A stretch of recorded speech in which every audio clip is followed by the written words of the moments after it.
images that immediately draw you into the page. They're shiny, they're beautiful.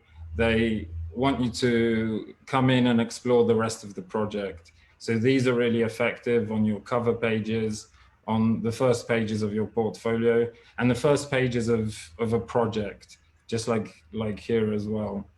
And this one's again from Kevin. This one was from Mercy.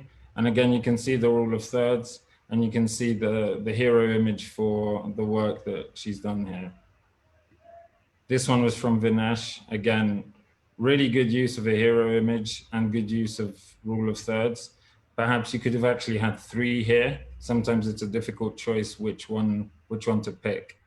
But this is really good. And actually, when you've got something like this on the side, the gallery here, the gallery actually could act to show some of the process from development. So maybe the first top image in the gallery could be a sketch. The second one could be a model or a prototype, and so on and so forth. So that would really show the story of how this has been developed. Some more nice use of hero image here. It was clear straight away. I looked at the van. I would have loved to see more in that empty space, descriptive process stuff to talk about how and why, what the needs were for these products. And then here we've got one from Kashyap.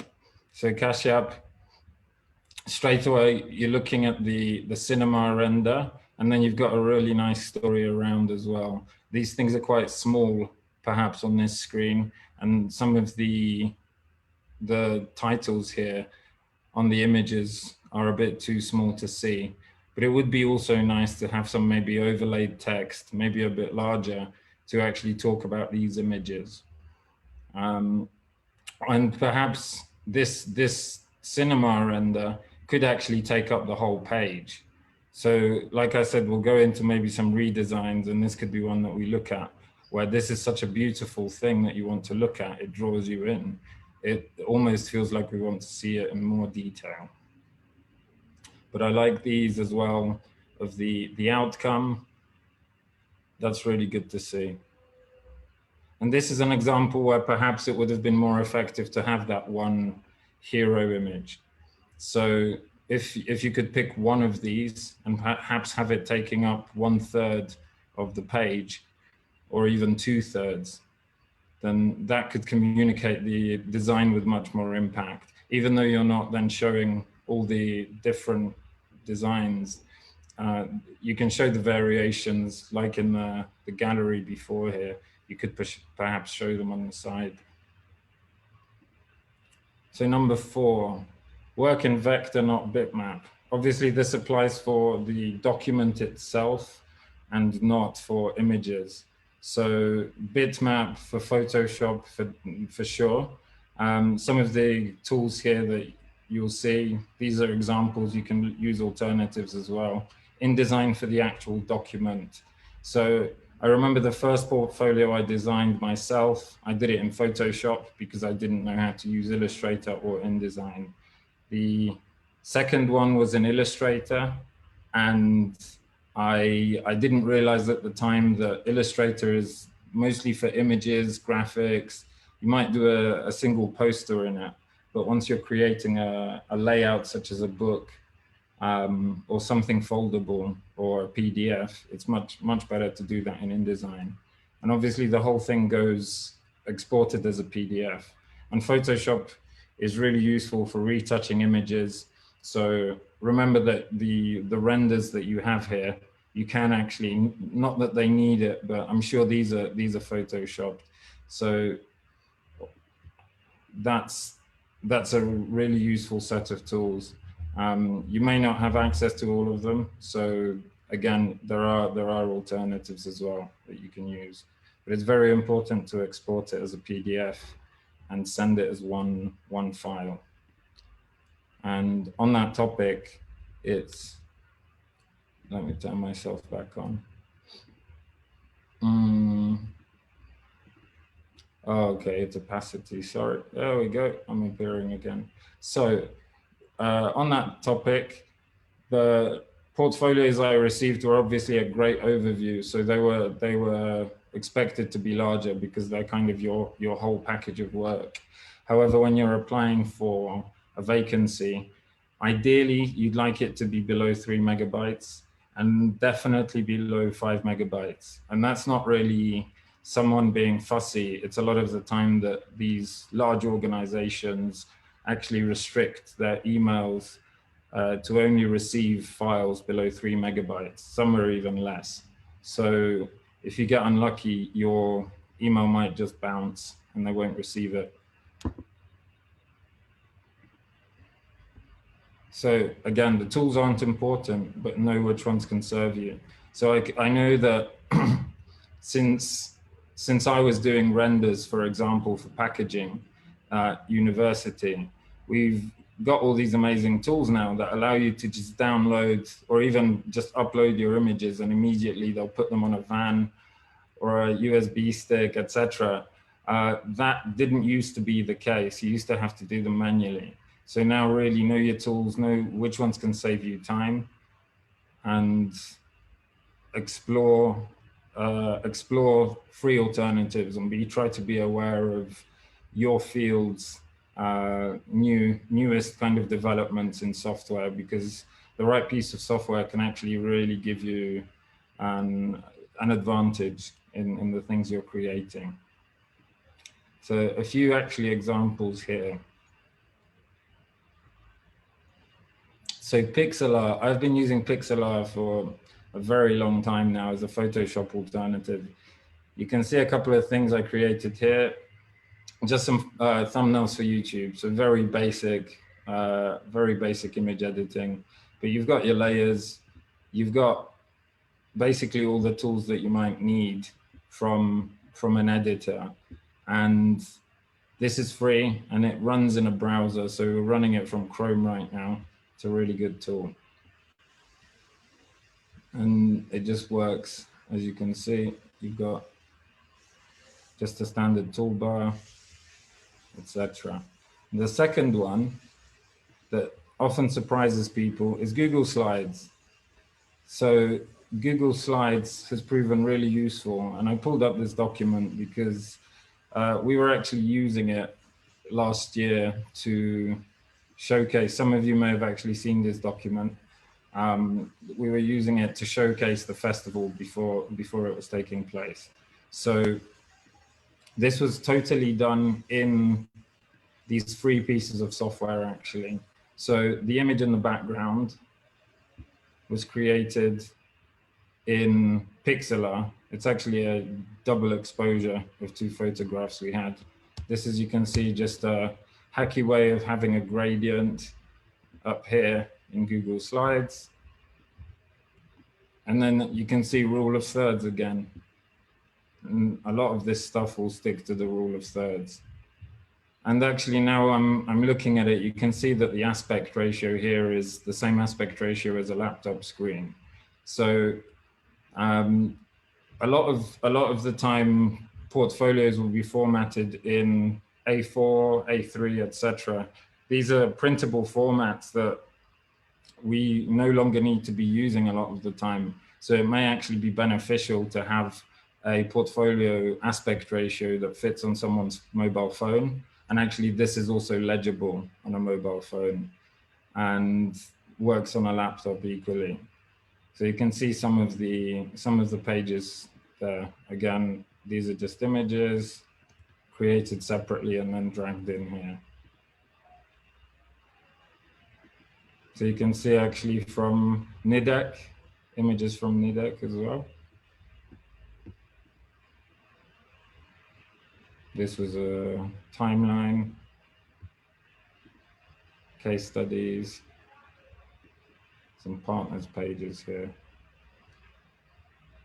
So these are two really useful tools that actually allow anyone who's not even a designer to create things that are visually pleasing. It may not allow you to create layers. It may not allow you to kind of do the right sort of image editing. But if you can work around those limitations, it can offer you a lot. So this is another one, have a modular portfolio and CV. So projects that can be put in and out depending on where you're sending it. So if you're an artist and a graphic designer and you've got two parts to your portfolio, you may want to pick those relevant parts for a particular gig or a particular vacancy. And we'll touch on this again when we go through the portfolios. So you're only as good as the best work in your portfolio. It's often really tempting to put everything in. And again, this isn't talking about the portfolios today because that was the point of the exercise. But really when you're applying for a vacancy, again, graphic design, interior design, I'd like to see maybe 3 to 5 projects. For some things it may be more, and you may have enough good work built up that you really want to show some specific things as part of different projects. But 3 to 5 projects should be enough, probably not more than 7, and maybe 1 page at the end, like some of these portfolios have, that kind of explores previous things you've done.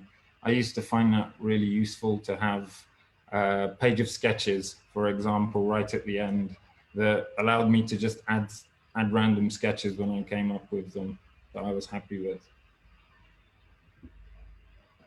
Another one is be online. So this really refers to, the world's moving very quickly right now, and having a portfolio online in some form is really, really useful. It means that you don't have to keep creating all these PDFs to send, and you can actually keep your work up there. So Behance is one place you can do that. People are welcome to upload to Nairobi Design Week's directory. We also have a partner called ArtsThread. They really encourage our community to sign up their portfolios. It's a students and graduates community. And also be on the lookout for opportunities. So things come along all the time, and keep up to date with some of the platforms that are worthwhile to you. And also that, going back to the tools, that will help you stay updated on the latest tools as well. And another point on being online is actually checking your emails and actually getting back to people and communicating. So it does happen, obviously, that you don't reply. It happens to all of us, and for that we just have to apologize and try to move on. Sometimes we miss out on opportunities. I know I have, and that's another reason to be online. That doesn't mean you have to be online all the time, but it's great to check your email once every 24 hours. In fact, if people know that you only check it once every 24 hours, that's not a problem either. And then tip number 10 is tell a story. Again, through your designs, through your process, you should be telling a story. You should be letting people know about yourself, about your values, and how you approach design, what's important to you in design and in the work that you do. And we'll talk about this again through the portfolios. So bonus tip, I've found that every portfolio I've ever done that I've really found useful at the end has actually taken me at least 100 hours to put together. So that would mean that, maybe that's over the course of 2 weeks or a month or longer or shorter. Well, hopefully not less, not much less than that. But at least if you do 10 days, 10 hours, or if you do 2 weeks or 3 weeks, it lets you kind of digest everything. It lets you come back to pages that you thought you were finished with, find more images. And actually, this is another thing that you may really want to retake photos, right? You might reanalyze your processes. You might retell the stories differently. Retake photos of images and products that you've had, maybe even redo sketches, models, renders, if it gives the project new life, right? So if it gives something new to the portfolio, it may be worth investing time again into that project. And we'll go on to other people's portfolios now. This, for an example of what I'm talking about, is I'm still referring on my portfolio website to a project I did in 2009. The story has changed multiple times. I remember in 2011 or 2013, I updated some sketches and took some new photos, actually, or just made some new prototypes. But anyway, a lot of the stuff in here has been rewritten. I think the story, especially, as you develop your career, you kind of find new value in the things that you've done as well.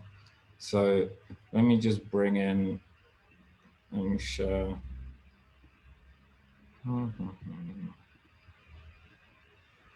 Okay. Should be sharing. Cool. Oh, we're Inception now. Let me turn myself off. Okay. I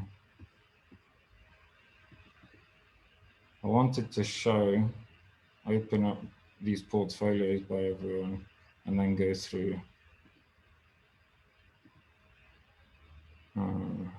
Okay, we'll start on the first one. We have Kasia. Let me just. Okay. Okay, I'll have to work out where it's doing that. Let me see. There. Now. Perfect. Cool. Portfolio number one. So I'm not sure if I can close this. There we go. So nice images. I think something I picked up here is formatted for A3 size, avoid printing to save the environment. That's a really good message. But you can see that it doesn't take up my full screen. So coming back to what I said, it would be nice to see this formatted for digital displays. And I like this skeuomorphic pattern here. It gives it a nice atmosphere. Though when you do compress these patterns, they become quite pixelated. So you might want to consider whether the effect of that is worth it, or maybe you can implement that effect in a more subtle way so that the pattern doesn't seem repeated so much. But this is really nice. I like that you've got some introduction here. So when you talk about yourself and your projects, and actually everything that I write starts with the words why, how, what on the page. We talk about this a lot. You can see a video on YouTube by Simon Sinek about why great leaders start with why, I believe it's called. And there's a book about it too. So this is the page I picked up on earlier. Really nice image. Great to see renders, great to see real life stuff and information about the project as well. Same here. Straight away I'm looking here. It would be really good to understand more about where we are here, what this wide angle image is, about whether it's a boardroom, etc. And another one here that shows really nice CAD and some images of the real life thing. So one of these would be great to have perhaps as a full page. And perhaps if it's possible, okay, I see it's a UK address, so maybe it's not possible to go back and take more images. Sometimes maybe it's possible to send someone across if you've got a friend at the office. These are really great as well. I like the contrast of night and day. This image at the bottom here is really cool, really cool. The lighting is awesome. And sometimes you might have to choose which your hero image is depending on which images you have access to. So these are all great, really. Any of them I think could be hero images. This is nice to see because you've got the process of this being created, and you've got some layouts as well. I like the rule of thirds, as you can see. So it's much easier to kind of focus on something. For me, my eye was drawn straight to the middle and then kind of to the side and down. And then I saw this on the right. Again, actually looking at all the text, maybe it would be possible to overlay the text in a box, or just have it more integrated. Hi, can you hear me? Yes, your screen is frozen. Ah. You are stuck in the first page. Whoa, how long?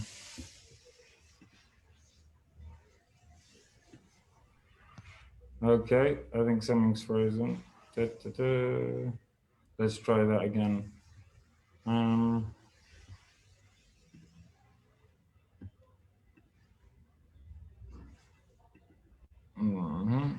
you see it now?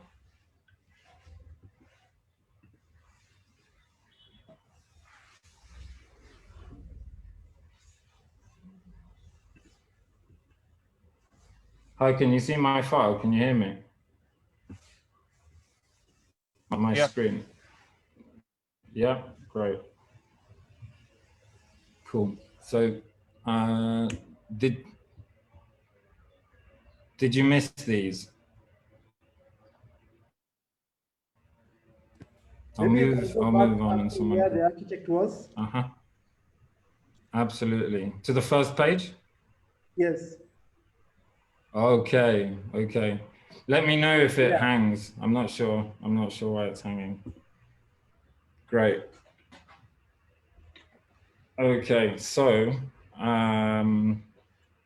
we've got the. Do you want me to go back to the start here and talk about it from the start? No, you can proceed from there. Sure. Okay.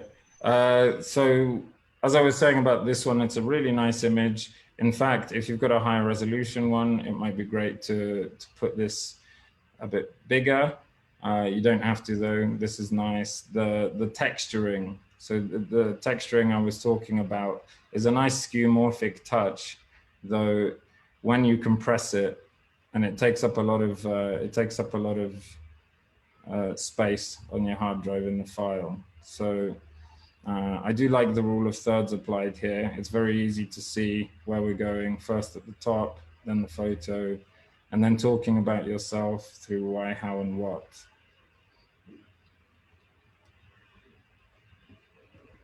Now the second one is this really cool render that we had, or actually it's not a render, it's a photograph.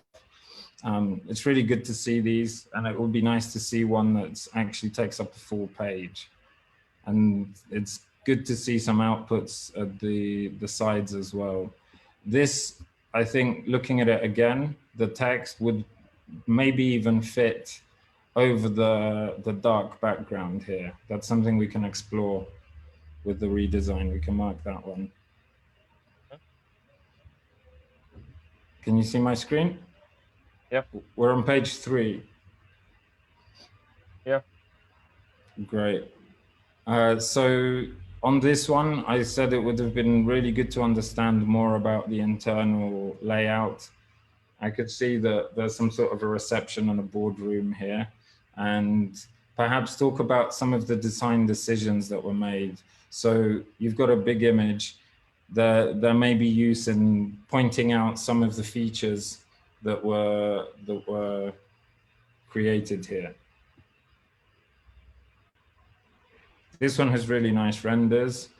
I was saying that if it's possible to get a better quality photo, that's good. If not, then you just go with it. Again, the first things I see are the images on the left. So yeah, so they look like really good CAD, though I'm not sure what the difference of the different view, sorry, what advantage I have in seeing the two different views. I feel like it would be perhaps more advantageous to blow up this top image and have it full screen, and then, or at least, you know, you can have a border, but have it much larger, perhaps 2/3 of the page. And then this one shows something similar. But if they are showing something different, then you want to point that out, and you can add arrows and little text boxes to talk about your designs here. So actually you're,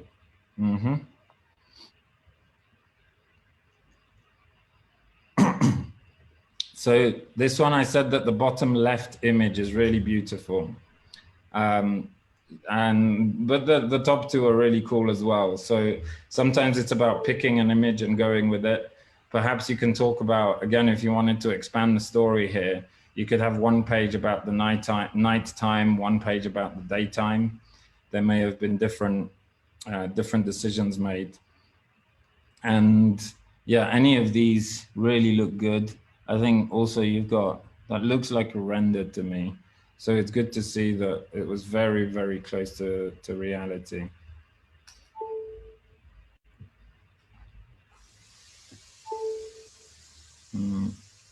Next one.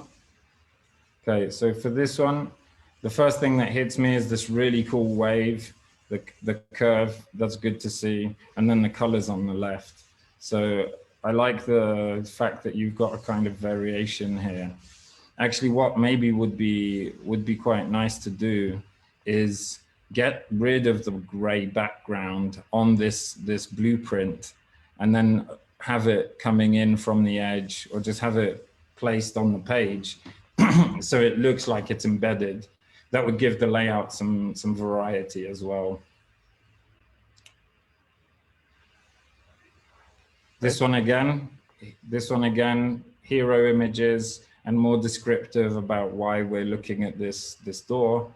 And actually, a lot of the time you may be able to take your, say, LED lit display wall, and then you can actually just put that here and then talk about some of the design decisions here. So perhaps it's a very short description, or maybe what I've tended to do now is try to summarize a project in a headline or a question. So what questions were you solving, and what was the big output of this? So it could be how to create a office space that sells or something. That really helps immediately drag people pull people into what you're doing. Okay, we've got next cinema. Again, really good to see renders, and next to, just renders. The two cinemas look quite similar. So again, maybe, although they are Cinema 3 and Cinema 4, so they are different designs, so that's cool. Maybe there's more of a way to actually show people. I'd love to see this bigger, bold, saying Cinema 2, Cinema 3, Cinema 5. That immediately makes me see that you've got, wow, multiple screens. Okay, these are features. These are things that I want to look at. Yeah. This again, really nice. And see here, you've done the kind of white background. So again, this almost either put it right across the page here, where you've got all the writing and the text, and just stretch it all the way across. Or you could even have it coming in from the edge and just show a part of it. So you're not giving people everything. You're making them curious as to more. And the model's really beautiful as well. So that's something that we haven't seen much of so far in the portfolio. So maybe if you've got one project that's stronger in a particular skill set, you might want to show off that skill set through that project. And this image is cool because it gives you space to write in as well. So I could see this being a full page, and actually just kind of arrows saying traffic flows, you know, swimming pool, etc.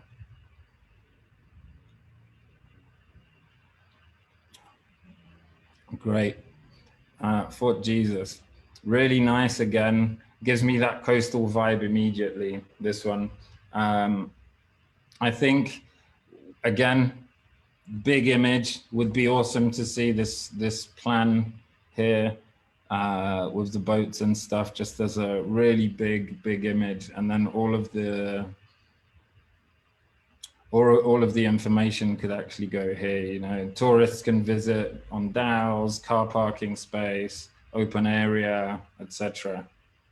Really nice to see the features. And on some of these, you can even show traffic flow, or you can show pedestrian flow. So it may be that you want to lead people. So perhaps this would be a full page, and it would say, give us, that headline of where would you want to go on holiday, etc., or authentic holidaying destination, and then you've got numbers, and it takes you on a journey from 1, enter, and then number 2, visitors are greeted, number 3, drop bags, etc., etc. So it becomes, again, more of a storyboard and an experience for people. Penthouse, again, lovely renders, again, coastal vibes, some good, this lighting here is really cool. I feel like this is a very strong render. This is a strong render. So that to be shown off. The lighting doesn't look quite as good in these ones, but that's not to say they're not effective renders. Great to see that white background being used. And again, you've got space on the sides where you could be showing more points about what's happening here. So you've got terrace cafes, living apartments, penthouse, etc. And again, really beautiful.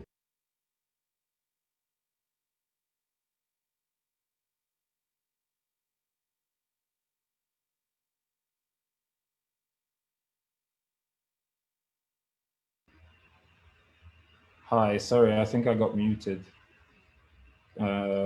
Just checking everyone can hear me. Yeah. Great. Yeah, we can hear you. Cool, cool. So nice to see these renders. Nice depth of field effects. I don't know whether that was done in Photoshop or not, but again, these are things you can add. This is more like that image I was talking about, but it feels quite low resolution and it feels disjointed. Like I said, these pages are good to show because you've got a gallery of other work and other projects. Though it would be useful to at least have a descriptor. So maybe if we're doing this, then have at least just one paragraph in each corner here that we're describing what this was. These are the bollards from Nairobi Design Week. So I'm familiar with these designs. And again, I really like that you've got the variety here at the bottom of the 4 designs. It would be great to have just one massive, beautiful render of this thing lit up.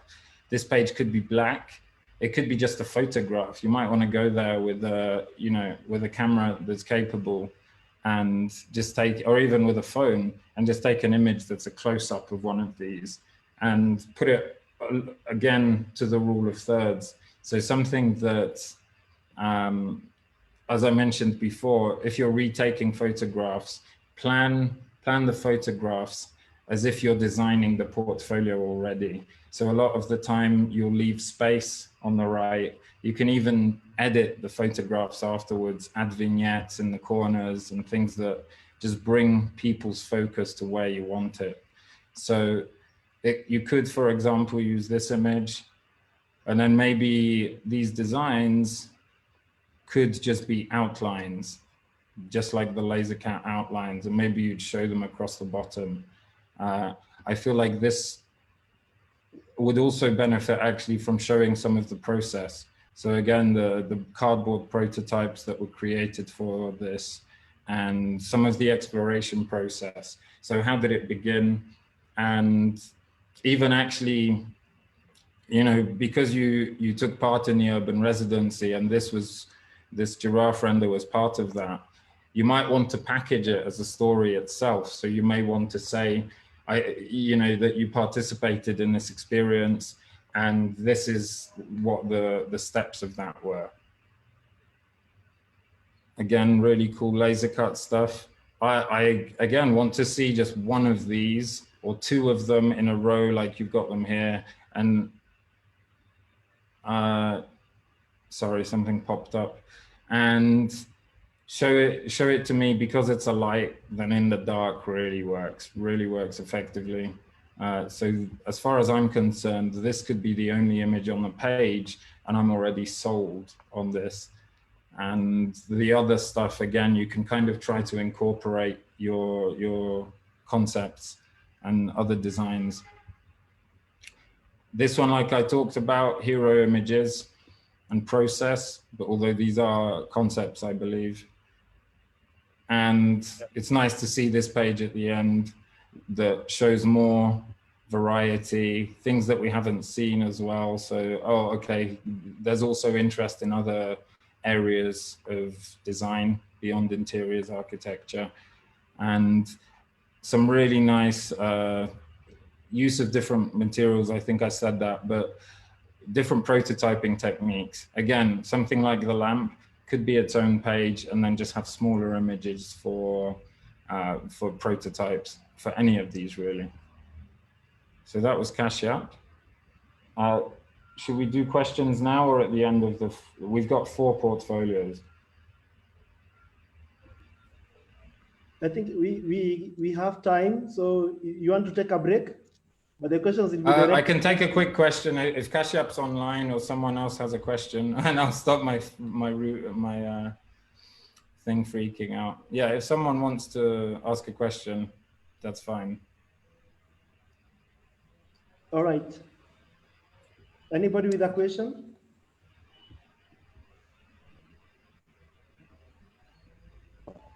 I do have one.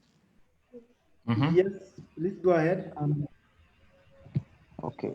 There was a time we were told that when presenting a portfolio, you need to show your personality. And I was asking, how can you do this? Again, yeah, so that's a really good question. So that's telling your story, right? So it's coming back to the uniqueness of what you offer as a designer, you offer as a creative, and what kind of maybe aesthetic touches. So we'll touch on a few, like for example, we saw from, I'll turn it on again and rescreen myself, resize myself. You have to bear with the inception for a sec. Okay, so here I can tell things about his personality just by looking at the font choices, and by looking at the background, and by looking at the way that you're writing, actually. So are you writing formally? Are you writing informally? There's probably a good, it's good to be on the safe side, but it's nice if you can find something that was a interesting quote or insight that you heard. So really you're showing your personality through the insights that you've gathered and through what you're repeating back about this project. Is what you learned and what you took away from it. Thank you. Another question.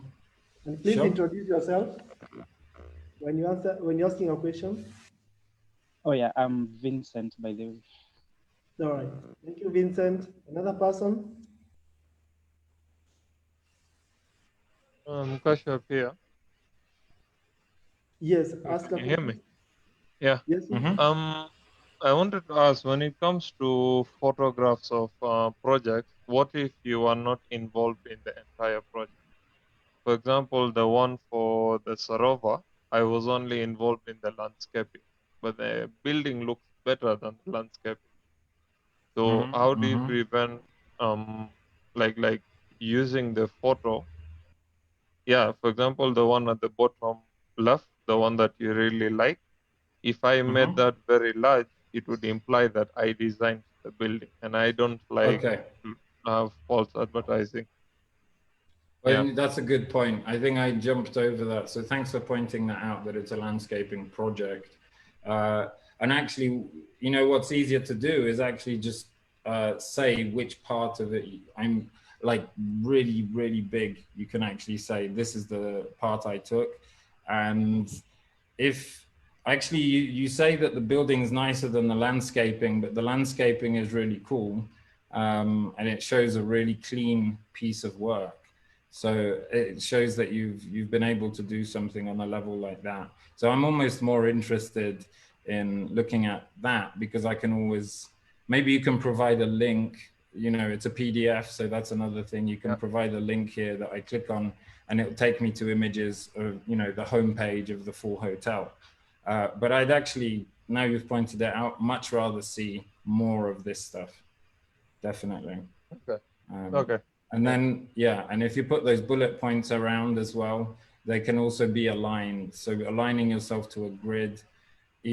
First of all, you've got the rule of thirds, but then you can have a smaller grid that helps you lay out what you're creating. Yeah, got it. Thank you. All right. Cool. You want, Adrian, you want to take one more question? Yeah, sure. All right. One more question, and then you proceed. One more question. Okay, I have a question. Yes. Okay, my name is George, and on the first page of the portfolio, is using your own image necessary, like this one you have presented? Definitely not. Definitely not. It's something that personally I think I've done before. You know, it's nice to let people see a picture of yourself. You could do it, try and be clever and show an image of you with some of the work, right? So maybe within the architecture or sat on the chair or creating. This is a nice image because it shows achievement. But certainly no.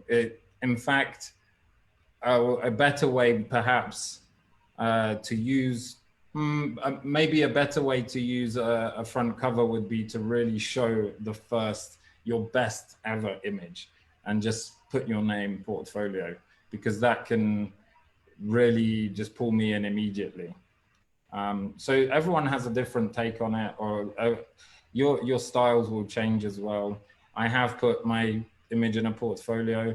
I've tended to also have a timeline of events. So maybe from your childhood, how you got into creation, or when you started, and then showing your experience and so on. Yeah, CV might be useful as well. You've got, oh yeah, there was a list. There was more here actually, yeah. There was art as well, which was nice to see, and a list of commercial projects, which can be useful, I'm sure, for architects especially. And then when it comes to contact details, you could perhaps look at what all these things are tying together. So you've got a kind of papyrus here, and then maybe a column like that. They are representing you. All these little touches on the page represent you as well. So that's coming back to personality. Yeah, I hope I answered the photo question though. And that might, this also, as we're going to move on to it, this one has a really good cover page. It's got an image, and the image is, what this image is doing is showing me that this person knows how to use, how to create vector images, because it's all very clean. The layout is nice. As I referred to the touches, all these small touches of your brand. So the crosses here, the stripes, and everything else represents who you are. And I like that we've got some bolded fonts, so some bolded typography here. So it immediately lets me see what Kevin does, and we'll jump straight into the portfolio. That's what he invites us to do. And this is that first page that we've already seen. Again, it's a nice full bleed page with some, I believe these are the initial designs. So you've got some process here. I'm understanding that you submitted more than one design. I'd love to see more sketches at the beginning. So I'd love to see the actual creation process from how it came about. Perhaps these, for brands and logo marks, it's very useful to show how these elements came together and how, I mean, D and E is quite obvious, but you can talk about why the E is square, why it's strong, as opposed to these ones, why you didn't choose these ones. But this is a really nice page. The thing with these pages is now that everyone has access to them, you really need to make them stand out, because there are a lot of portfolios that that now utilize this kind of stationary setup.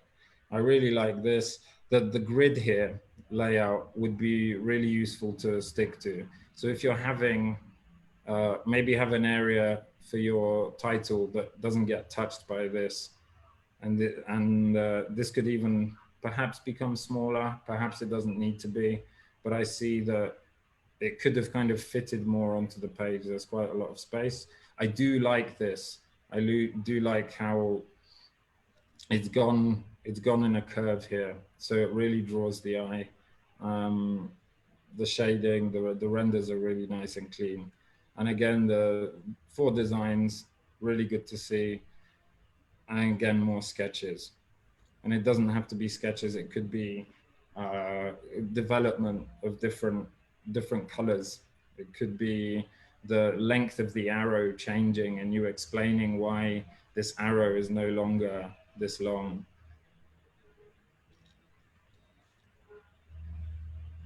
So this magazine mock-ups, again, really would be cool to get a close-up. I think these are sharp, these are legible. So that's a big plus. I'm glad that all over this portfolio, it's been worked in vectors, and then these slight touches here of the shadows give it a feel like I'm just looking at a top-down lay flat photograph almost.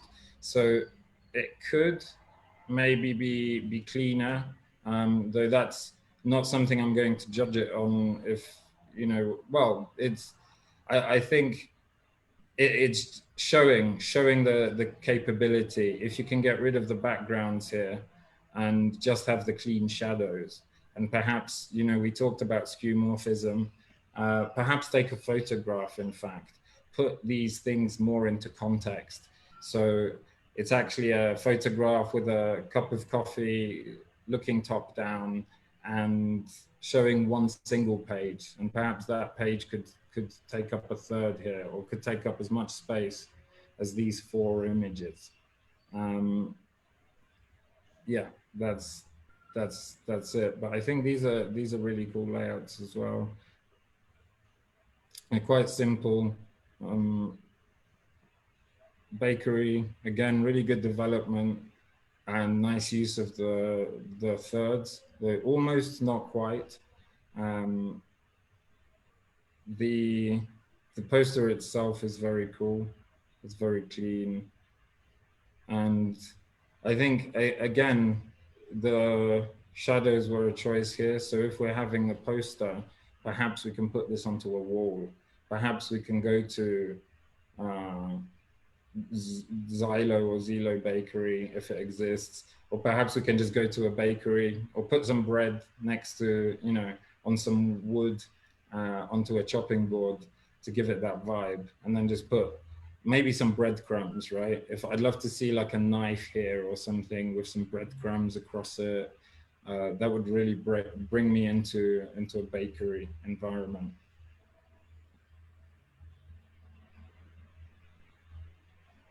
These posters are really beautiful, very clean.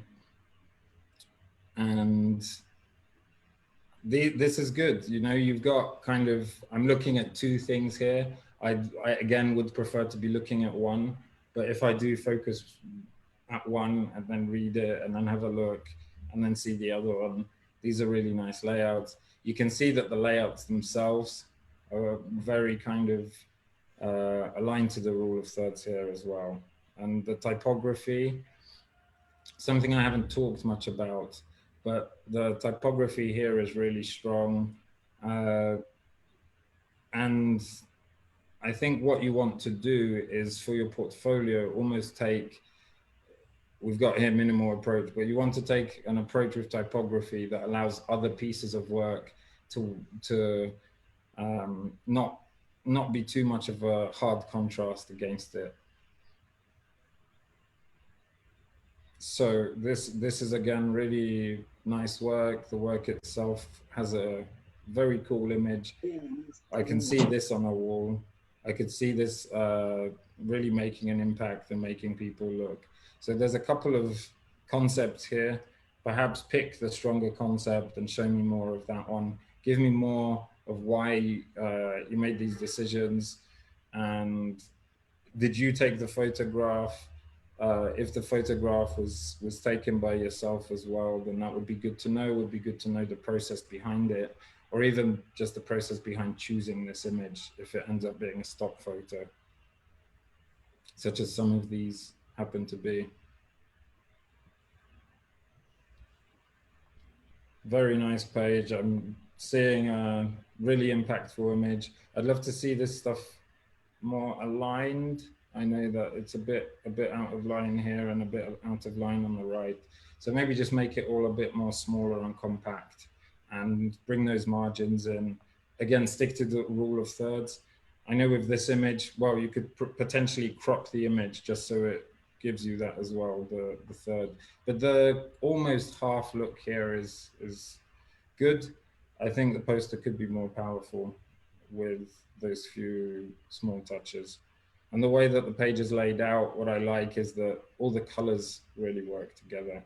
So none of the portfolio is interfering with the work itself.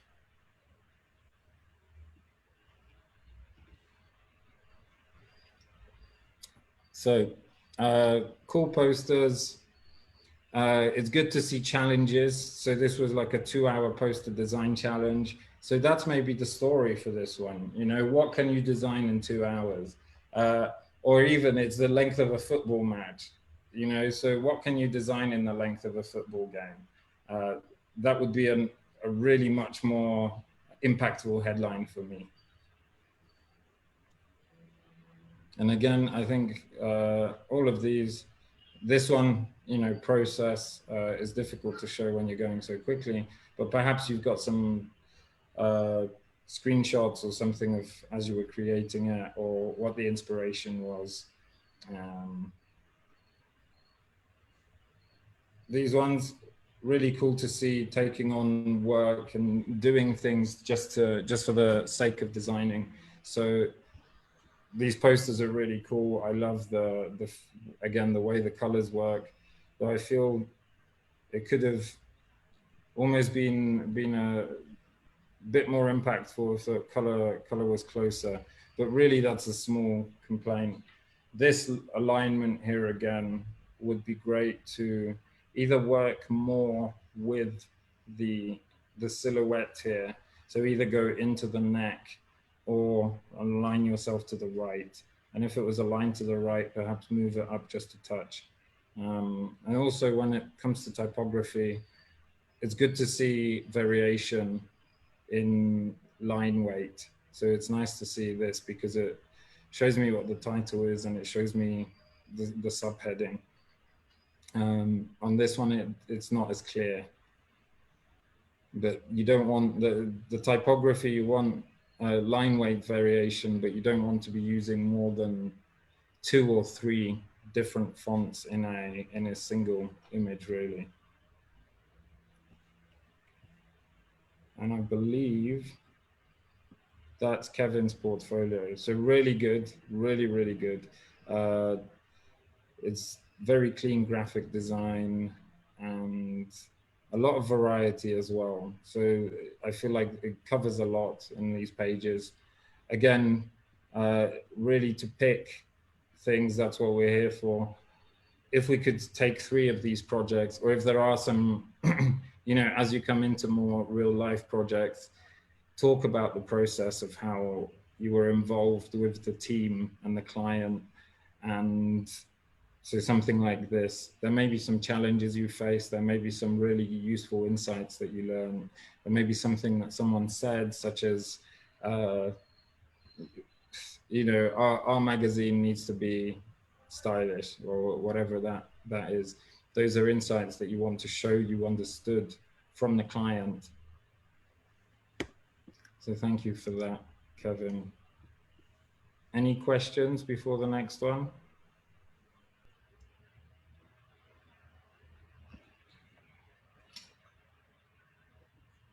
No. I think I'll open, unless someone shouts, feel free. I'll open Mercy's. So we've got 2 more. Any questions? You can go ahead and ask.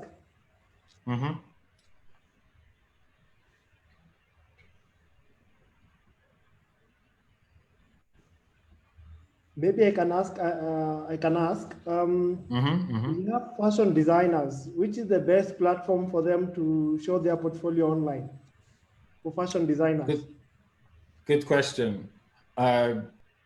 The best platform, that's always debatable, but I think, like I've mentioned, ArtsThread appreciate all types of design. And even the last time they just had the graduate show, the online one that we were promoting, and we did have a Kenyan entry, and it was a fashion entry, and she did make it to, you know, to be featured on the page as well. So that's a really good platform, ArtsThread. I have to check Behance, but I really feel like if you put your work out there, it's sometimes the platform, depending on who you're trying to reach. So if you're a fashion designer and you put your work on Behance, but you're looking for, let's say, high-end clients, they may not be looking there. So it depends whether you're trying to sell or just show your portfolio or sell concepts. But those are a couple. I'm happy to look actually more in depth into fashion. And I know there's obviously Beyonce has a directory now as well, which is really incredible. But you know, those are accessible, but not necessarily to everyone. So Nairobi Design Week, like I said, we're happy to be sharing portfolios on there as well. We've got an Instagram, and personal Instagrams are really good to share process as well on. So it's not just your portfolio, it's also the process of how you're coming up with that final piece. People will be much more impressed if they see the journey of creation. And then, like I said, looking out just for opportunities. You know, there are Kampala Fashion Weeks and so on, and there are opportunities for young creative entrepreneurs. Heva Fund, of course, have the Creatives Fund, and quite a few others.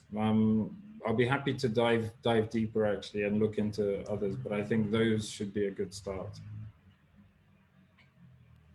Thank you. Any other question from the audience?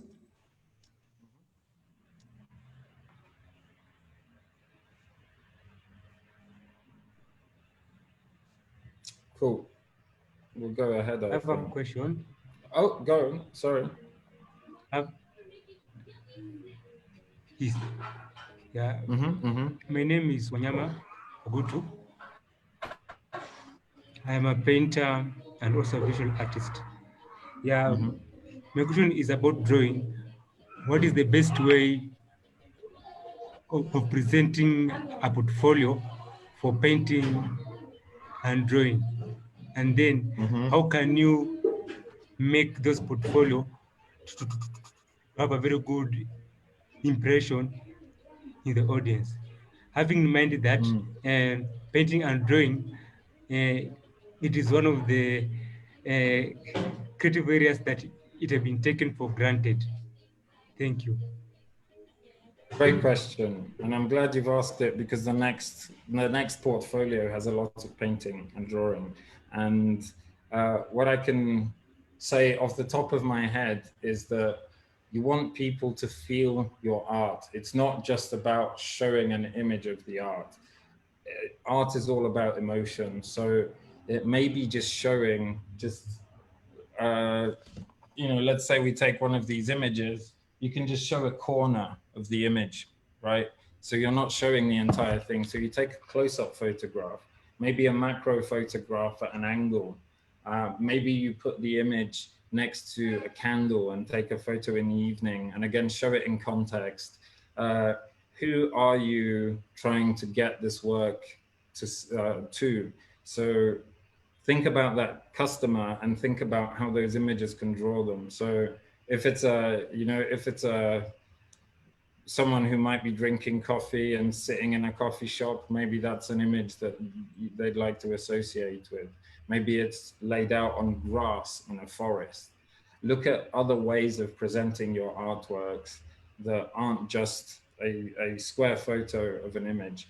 Yeah, it's a really good question, because I think photography for artists can be a really powerful tool, and trying to capture the texture, for example, of a painting. Sometimes if you just showed me a macro close up of just the paint, I'd immediately wanna feel it, and that might give me much more than seeing an entire image. So we'll go into a painting portfolio and you'll see what I mean. Any other questions for now?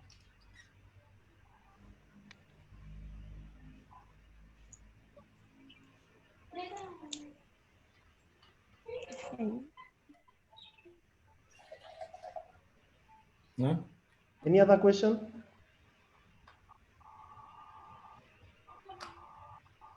I think you can proceed. Cool. Great. So this is Mercy.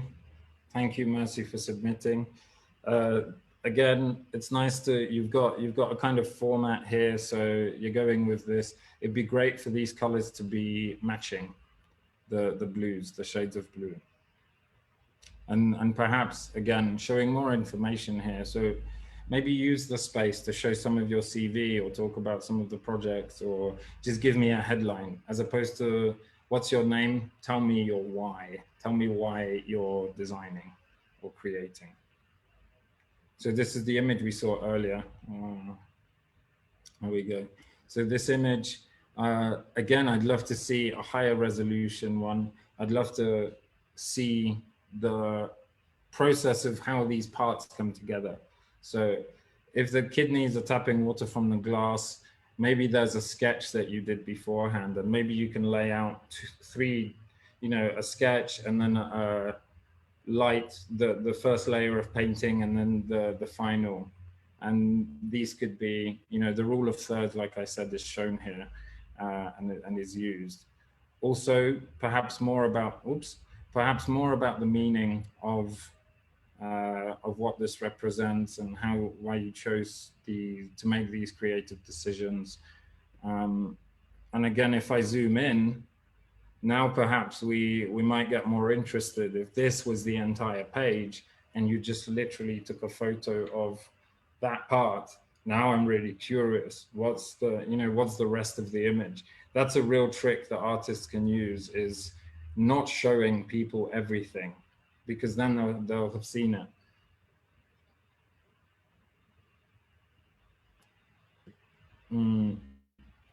Here, I'd love to again see a hero image.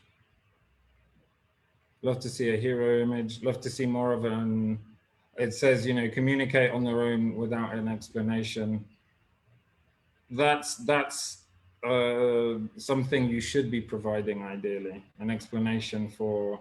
If you're not providing an explanation, then just have this page perhaps as one of these images, or maybe the images next to each other, and just nothing else. Then I could really just look at the image and observe that I don't need any explanation.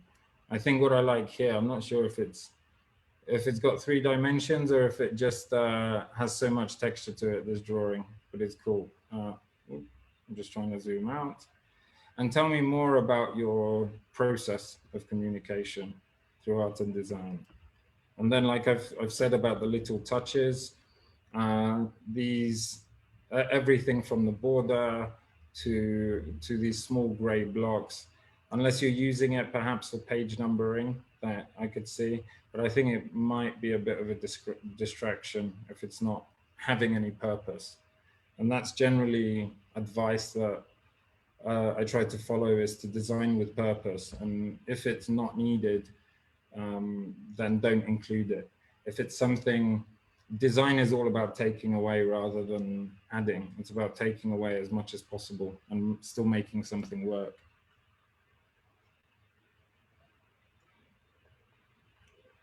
See, these material techniques, I'd love to see more of this. Bringing in other media. I see you've got some rocks, and I don't know whether this is 3-dimensional, and this is, you've got some cardboard here or some wood. These are really, really cool pieces.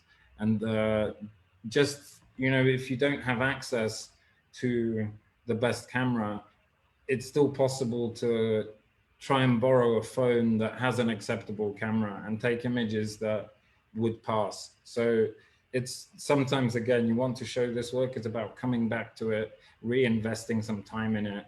And, you know, if this is 5% of your portfolio and you're going to take 100 hours, then maybe it's worth spending 4 hours just photographing and exploring the process of this and seeing how you can better present it.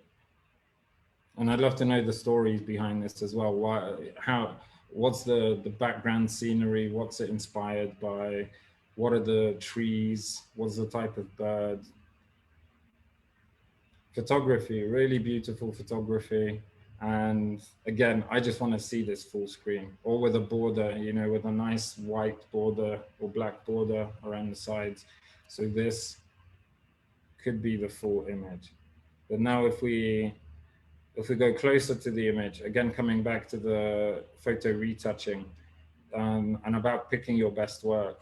So I'm assuming if this is a photo you've shown me, this is the best photo you have of a rose or a flower or whatever you're trying to communicate here. So perhaps you can even, oops, just let me zoom in. So perhaps you can even look at retouching this image. And I haven't seen the full resolution one, but I see that the flower has started to wilt here. There's even a piece of dust here. I'm being picky, but that's what distinguishes photographers who are really, really top notch. So without making the image look fake or false, you can just do a bit of retouching. And yeah, talking about the shallow depth of field. So maybe explaining why you chose to do it here. What are we focusing on? I'm trying to bring you into the flower. Computer stuff designed. I'm not sure if it's opening properly. I feel like it may, yeah. Again, images should really be larger here. I'd love to see more. I'd like to see you explore more with the brushes, with the different brushes that you have here, and trying to keep the line thicknesses consistent on these shapes, and perhaps creating more unique shapes. So this is a good start with using pre-existing assets. These ones look a bit squished, but that's okay. So explore how you can use the other brushes, use remix other things that you're downloading. And then the top one, as I try to zoom in. Oops. Okay. And the top vines again, this is, you know, if you could just show me these vines as a full page here, and maybe talk about what they are, and maybe even, you know, if this again is a full page, and just write a verse of poetry, you know, or tell me what this experimentation was, why the different vines look different. There are many ways to approach it. And it's good to say which software you used. Not necessary, because that may be covered in your CV. When you're showing the entire process, it's not necessary. You know, you don't have to tell me that this render was done in Photoshop, this model. You know, you can tell me cardboard models were used because the material allows me for flexibility. But it's really more about the story of this piece than it is about telling me what it is. But I like that you've digitized your sketches. So bring the sketches in, show us 2 layers, maybe split the page in the middle and show half a sketch and half the digital, or an overlay. Contextual influences, this is really important. It's great to know where your thinking comes from and what you're exploring beyond the work that you're presenting. This is the sort of stuff that can go, again, like we've got towards the back here, or be picked in before a certain project, or if you're looking for something that's very, very specific. Logo design as well. I'd love to see the sketches. I'd love to see why these decisions were made. So we know that you went with this logo. Then why weren't these ones selected? You know, was there a particular reason for each one? What were the reasons that this one was picked? And how many iterations did the final logo go through? Because I assume this wasn't just the first thing that landed in Illustrator. So there may have been small adjustments that make a big difference. But it's good to show, you know, your portfolio and the things that you're creating for yourself, especially before clients and other work starts coming in. It's good to be showing this kind of behind the scenes stuff as well. And that's, okay, poster design. There we go. So this poster, I've mentioned typography. So really not using more fonts than 2 or 3. So if you've got already the World Kidney Day logo is a particular font type. And then this one, also, I think this applies for every designer, but look out for typos.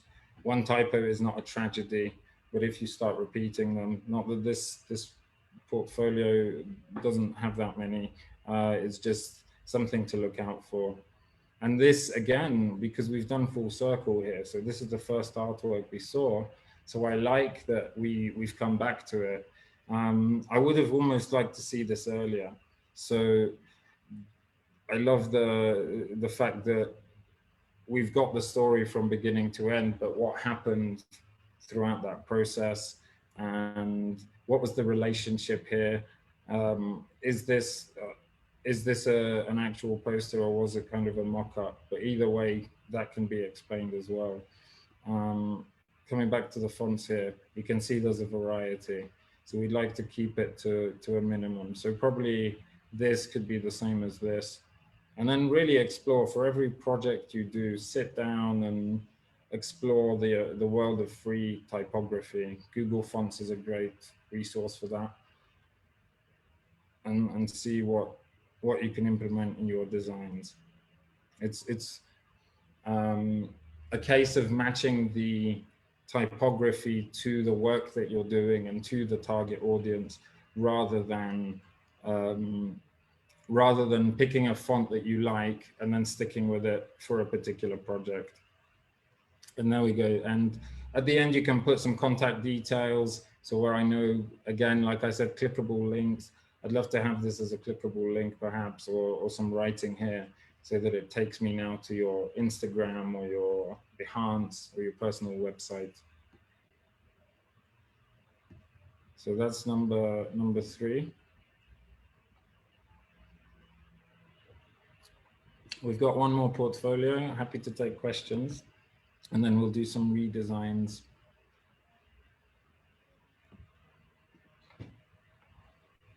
I have a question. My name is Nikita Mungai. You said in our portfolio it's all about taking away, but there's also danger of being leaving out too much and having a portfolio looking slightly empty. So how can we strike a balance between the two? That's a good question.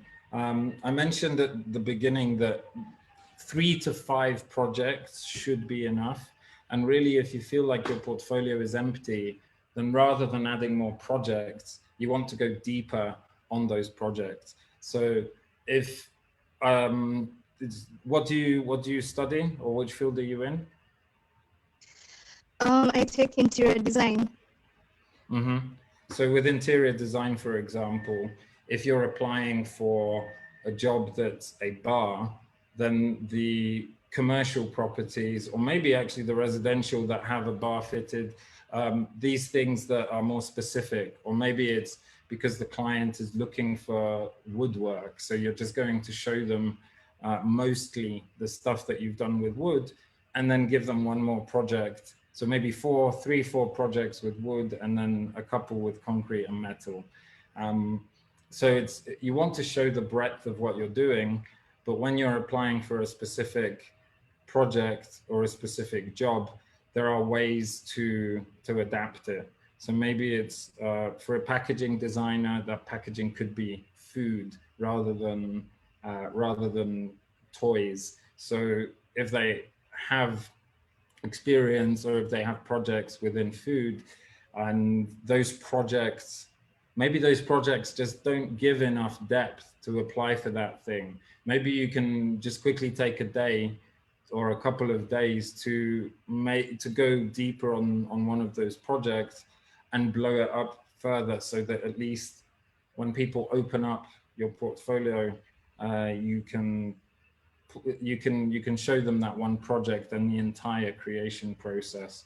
And actually, that was something as well when Kashyap asked about showing the parts of the project that you participated in.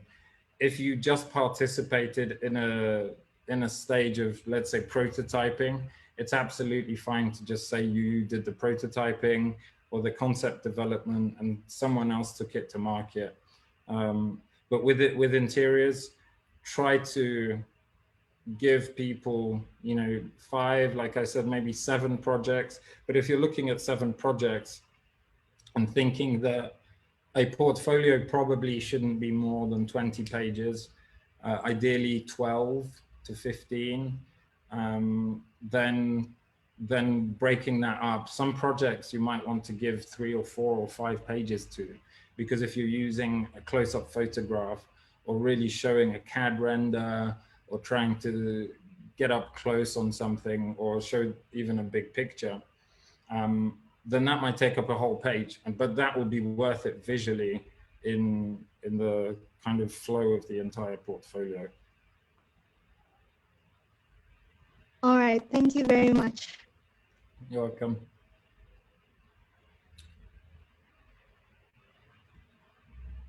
Any other questions? Should we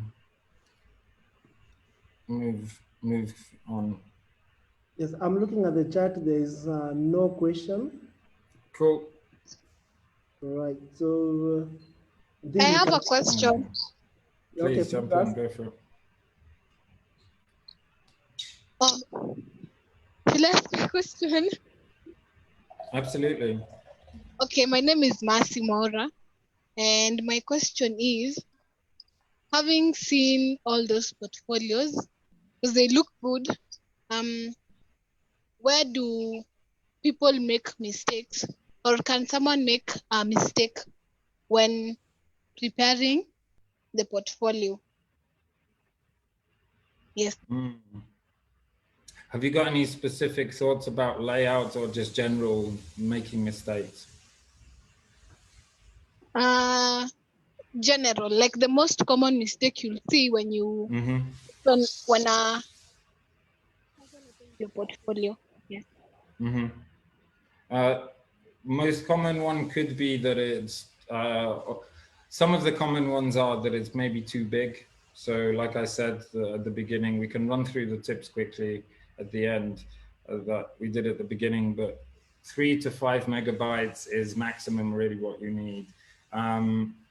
Another one is, yeah, it could be showing too much, making it too big, too long, because then I don't know which projects you're trying to draw me to. Using too much around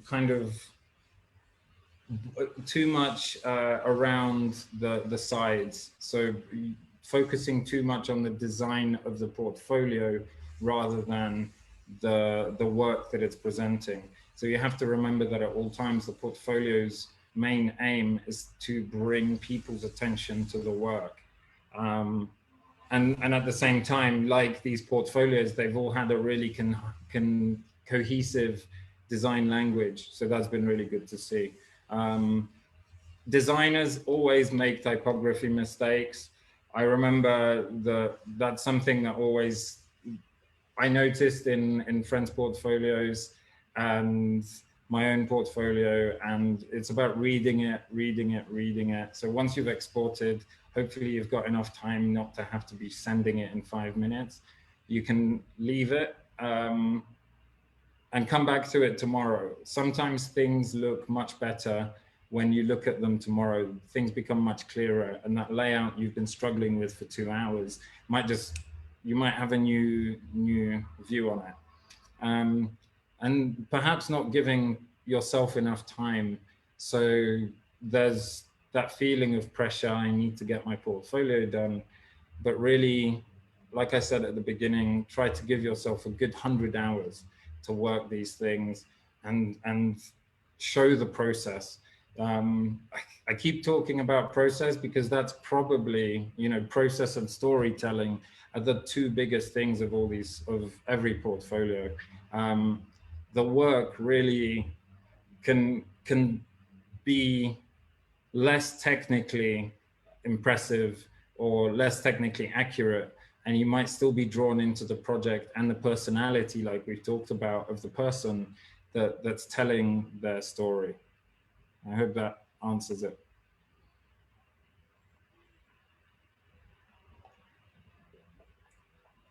But really, those 10 tips that we had, those were those were kind of a reflection, I think, from myself of the most common mistakes made. So I'll make sure we'll be sharing those as well. Okay, thank you. Any other questions? You're welcome.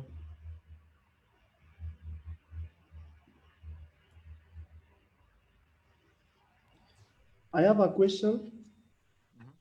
When we were starting, before you joined us, we were discussing with one of the students from Kirinyaga University. And the question we were trying to answer is, when do I start combining my portfolio? For example, if I've just started my design education, maybe year one, and I have 4 more years, so when do I start compiling my portfolio? That's a really good question. There's, the best time to plant a tree is yesterday. The second best time is today. So that's what I can say. Really, if you're a first year, then there's not that much pressure, right? Because and that's a good thing, because maybe you'll have other things to think about. But then when you get into second, third, fourth, or whichever year, then the pressure gets more. And then if you haven't practiced, if you haven't improved, then you'll start feeling it. So really, I'd say start as soon as you can, and start with the bigger picture. Start with the plan of, I generally would sketch my pages in my sketchbook and say, page 1 is why. That's all I'm focusing on, and get into that process. And what you'll realize is your portfolio will develop.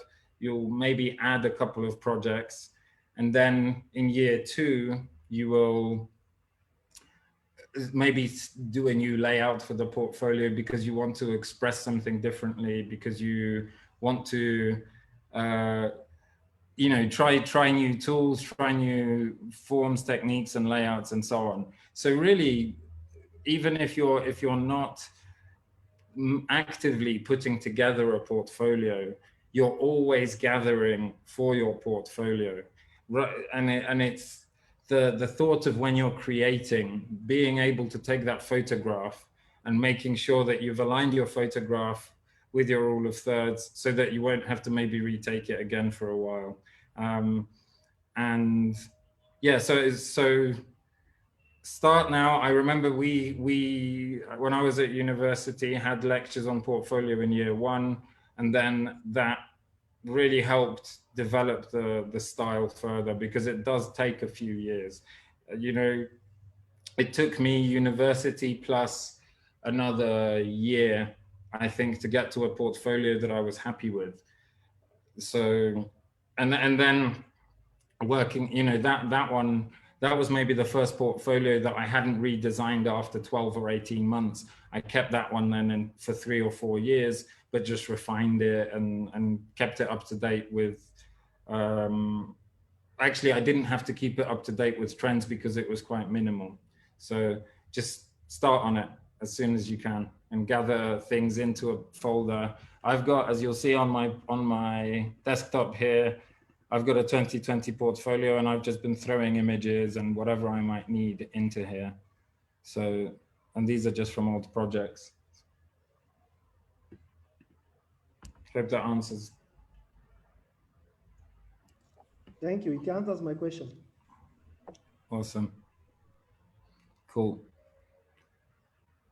I'll jump into this one, if that's okay, unless we've got any burning questions. And then we'll go one more round of questions, and then we'll do some redesigning, because I'm aware we're running out of time here. But I'm happy to stay on longer as well. I just don't want to keep everyone. So this one is by Vinesh. Yep.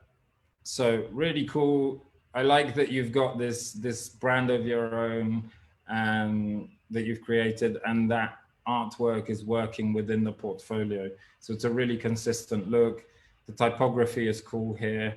The image, I'm not sure whether is your image is an image of something you've designed yet, or is photo retouching. So it's a bit abstract and obscure right now. So maybe tell me what portfolio. This is cool, although too many of these filler pages without context. People, you know, this portfolio is 30 pages long because it's a full one. But again, if you can bring it down to 20 or less, that'd be great. This one, corporate identity design. So you'll see how this is split into sections. So this is really good. And we talked earlier about having a modular portfolio, and this allows it much easier. Vinesh can just pull out corporate identity design and actually just use this part of the portfolio if he's applying for a particular role in branding identity. This one, I'd love to see rule of thirds. So either this image should be wider or this could be bigger. But having said that, it may be this image could be a full page thing, and then we can have some process. Again, I'd like to see some of the sketches that came beforehand and how this logo developed, and maybe understand some of the curves here. It looks very much like I'm not sure if it's yet we're not sure if it's a pharma brand or what it represents. It could be a speaker of some sort. So more information about this brand, about this client, and small touches here, like the logo one, and then that semicolon. You might want to add a colon or just call it promo brand identity project, stationary branding, like you've got here, right? And this is cool. Potentially, I'd like to see it in a bit higher compression, but I know that's something that's tricky. Again, make use of these. If you can put these on a desk, maybe in context, maybe print out one of these pages and actually take a photograph. It would just bring it so much more to life if you actually printed this letterhead and then wrote on it, you know, and then that gets a bit meta as well, because you can take a photograph of that letterhead and then put that as your background, and then have additional images and typography even. This one I've talked about, where we'd like to see some more information. it's nice that we've got a big hero image. I'd like to know the purpose of these promotional items and what this is for.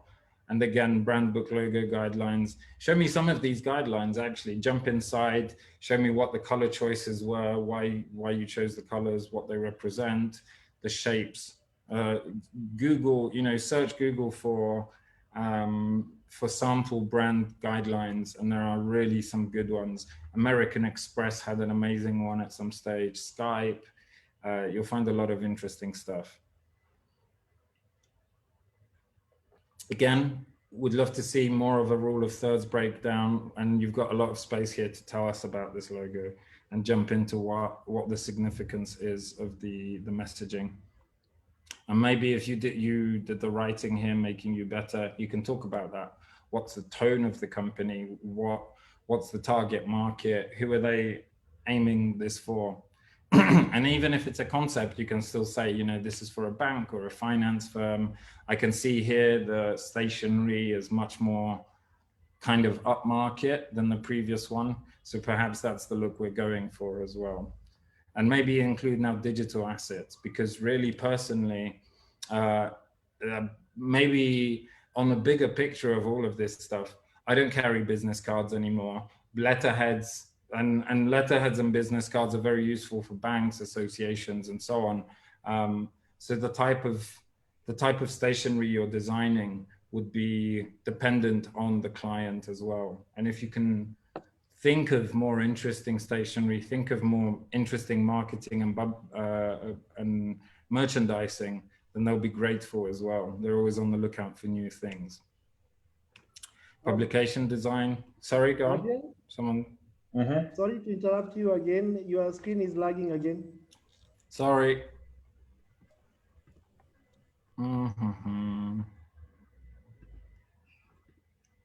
Let me see.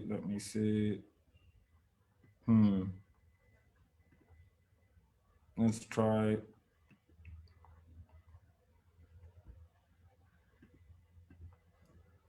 Can you see it now?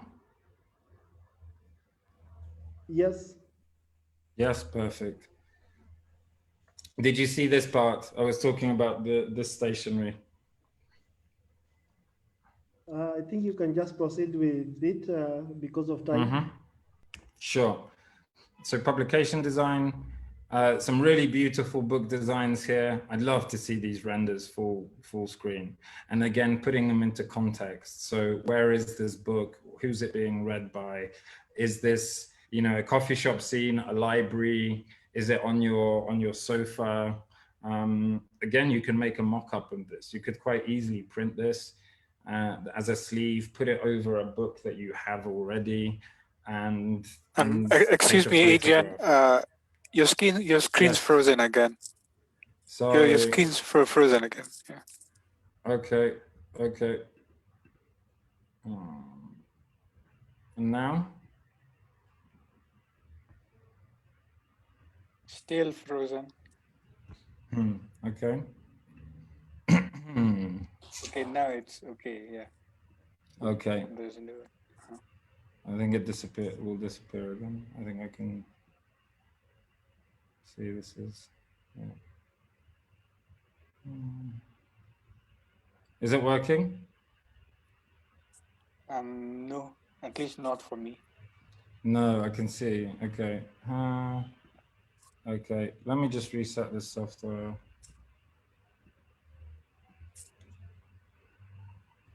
Oh man, I'll come back into it. Right, let's. Oops. There we go. Okay. Hopefully it will come back now. Yes, perfect. You can see me now on the screen?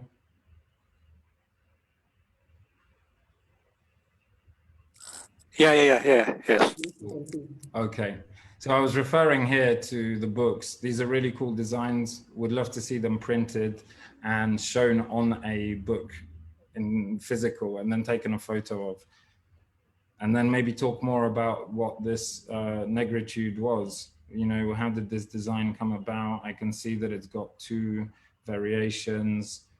so you can point that out. And part 3, packaging design. This one has some really cool designs in here. So you've got these 2D layouts, which show that you're thinking in 3D actually. It shows that you're thinking how this stuff is put together, which is great. Again, I'd love to see more about the process. Why are these juice packages the shape that they are? There's got to be a story there, because it seems like it's quite a novel packaging. If we go further, you know, it's not the standard cardboard box. So why are we going with that one? Is it to remind us of a particular fruit, perhaps? And again, if you could print these, if that's what you did here, then they look really, really good. And if that's a physical, yeah, if that's a render, well, you could just put it in your hand as well, perhaps, and hold that up. But actually, if you printed these and made the models themselves, even though if they don't look quite as clean, then they could sell the product, show that you're more invested in the project. And then advertising, typo, I believe. I'm not sure if advertising can be spelt with a Z. So again, I'd love to know more about this hand, what's here within this, you know, what's this image representing, and what does this poster tell us? Who's the target market? Who's the audience? It's really nice to show them in this kind of faux thing. We've talked about putting them onto a wall, putting them more into context as well. Same goes for this one. So again, you've shown me, it's okay to show 3 pages of the same project, but I'd really love to see and understand more of the process. What came about to create this thing? It looks like a really impressive piece of graphic design work. So really exploring that, perhaps just showing the one image here on the wall, and then the rest of this space could be talking about the 3 main points that you wanted to make through this image. This is another really powerful poster. And again, it doesn't need to be shown twice, but I'd love to see, you know, talking about, okay, here we've got a lit fuse, here we've got a bomb. This is what it's talking about. This is the meaning behind the project. This one's cool. You're showing some, you know, live work. You can probably improve the photography here. So maybe go back, redesign this, you know, just do a redesign where you've got some closer up images of the food. One image is probably enough. When you're photographing food, you'd like to go on YouTube, find out how they do it, but it's full of tricks. So you want to get up close as well. You want to be showing kind of the whatever it is, the vegetables and the different colors, and the lighting needs to be warm as well. And then exploring more of design. This stuff's really cool. All these are really beautiful. I'd love to know if there's a broader kind of theme here, if all of these tie together, because they're really cool images. Maybe there's, you know, this again is the sort of artwork that could be used for marketing by an agency. Maybe inspire that. Maybe this has a project behind it. Maybe it's actually about furriness, go abstract. If there's a headline, if there's a headline there, it might make it more powerful. And I like that, again, you've got lots of beautiful images, but they're too similar here. This one's really cool as well. This one's really cool. All of these wanna understand more in context what you're thinking of. And the typography here as well. I like the effect of the waves, though, again, coming back to how you're aligning, maybe focusing, you know, if you've got one heading, that's what I want to be looking at, unstoppable, maybe put it at the top. Or maybe if this is a poem, then keep all of the lines of poetry the same size and the same line weights here, because storms and but are different. And then again, looking at your grammar and what are you trying to say with your grammar. Storms are not there to stop you. comma, but, and then there's no comma. So keep that consistency. These are really cool. Again, these would be really good to understand how you came up with these overlays, why you chose the certain fonts that you did. And these are really nice, clean designs.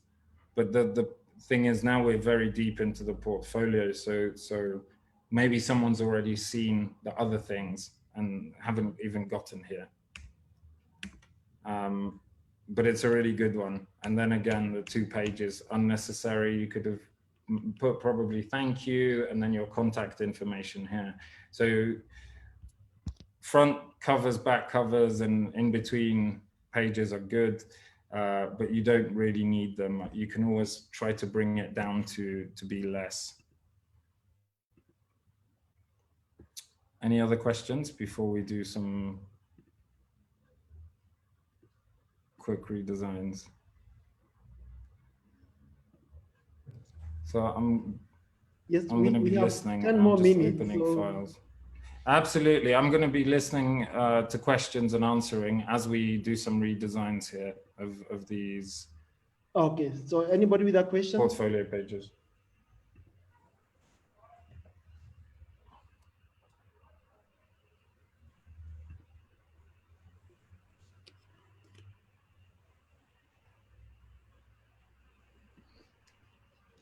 So I'll be screenshotting some of these images so it's easier.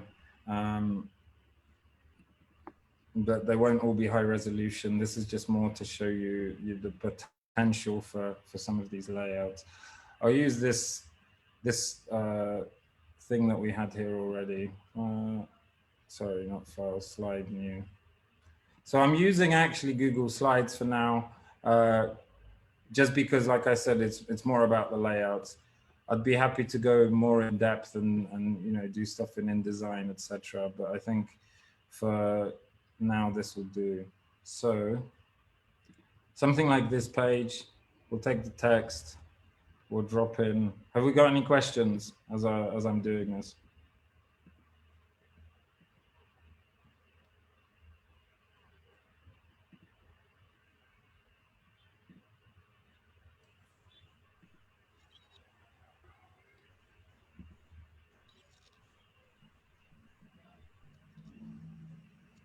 Maybe somebody can ask a question or a comment. If anyone has a...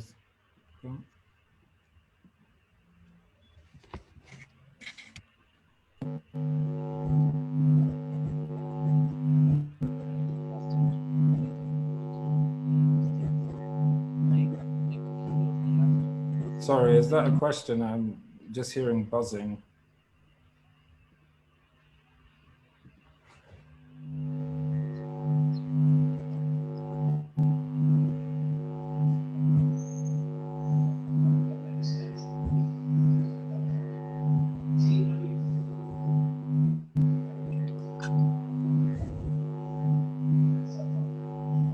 Hi, Emmanuel Omondi here. I have a question. Hi. So you're saying that for every slide there should be a mock-up? No, absolutely doesn't have to be. You can tell me a story. You don't need mock-ups. You need whatever the work is and your processes. So if the page could just be a photograph of a single sketch.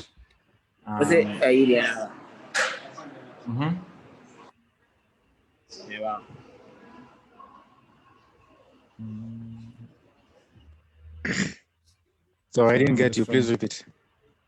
I was saying that you don't need mock-ups or whatever that reference to a mock-up is. It's whatever the process is of creation. So a page, a totally white page that just says, 5 bullet points of 1, 2, 3, 4, 5. This is my process, right? And these are, research, prototyping,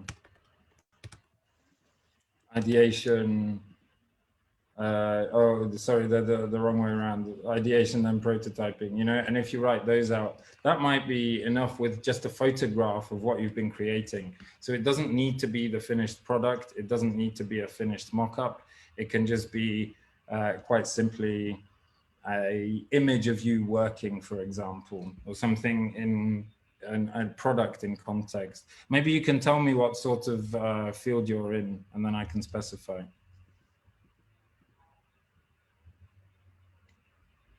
Graphic design. I'm into graphic design. Graphic design. So what sort of mock-ups were you thinking? The ones that we were on last, right? On Vinesh's portfolio.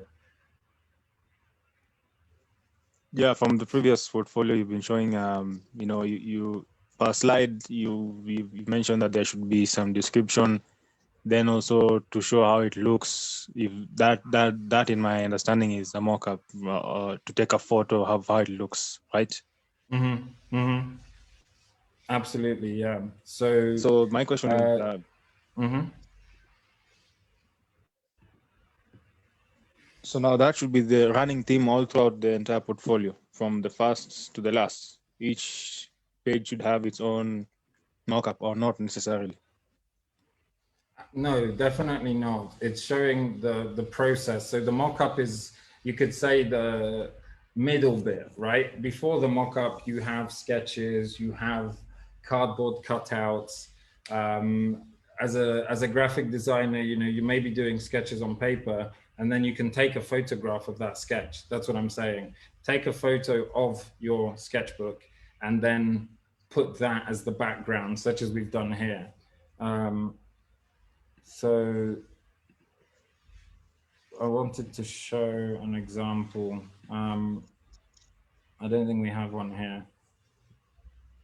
But yeah, definitely it's not about mock-ups. It's not about all the time shiny renders. It's more about communicating what you're trying to show. And really, some pages will just be process. So I'm just reworking a page here. Did that answer your question, or do you want to follow up? It makes sense. It makes sense. But it would be good to see like an example, you know. It would be good to see an example for me to get a clearer picture. But it does make sense. Your explanation makes sense. Yeah, I understand. Yeah, so I did do a portfolio workshop at Nairobi Design Week where I went through my own portfolio. I could have found you an example there. Actually, let me open, let's see what's on, whether I've got any images that will give a meaning to what I'm saying. And as I load that, so you can see already this image just looks really, you know, really cool. And again, cinema is a really generic title here. Something to bear in mind with fonts is, with typography, if this is a size 10, then this should be proportionally bigger, maybe double it, maybe 1.5, but it's good to keep consistency. And you can see just that in even something like, and then let's maybe change this to lighting the way.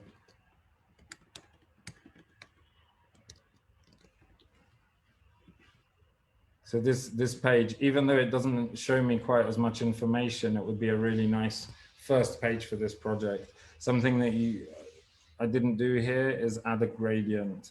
So again, this is Google Slides, but I'm going to assume here that people do know how to do this stuff. Again, if you're unaware of how to do gradients and use Photoshop, then there are a lot of good resources online. This is more about just showing you quickly. Color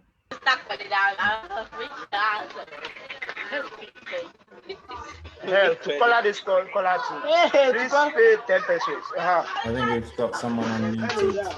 Hello, Kobe. So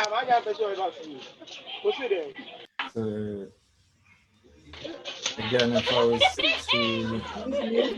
take these, sorry guys, I think someone's unmuted. Can you mute the mic? Thank you. So now if we wanted to look at Mercy's work, and then, like we discussed earlier, do something where we get in closer. So we had the question of how do you present artwork? So first of all, perhaps we've got some close-ups. Perhaps again, I'm using low resolution images here, but perhaps we could actually get more cropped into this. And maybe it can be the entire page.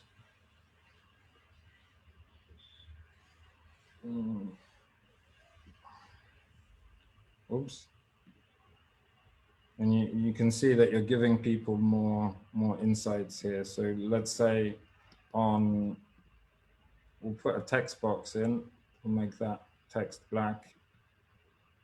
And then maybe this was bullet points about, lung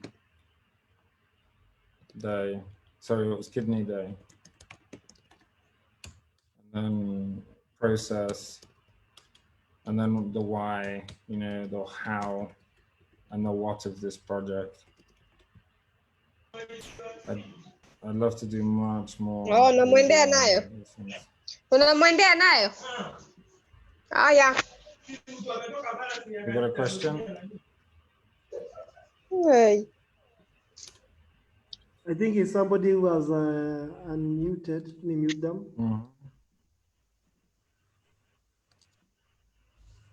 So yeah, so just simplifying, getting rid of the borders, letting the work maybe stand on its own, and then already the design here can be cleaner.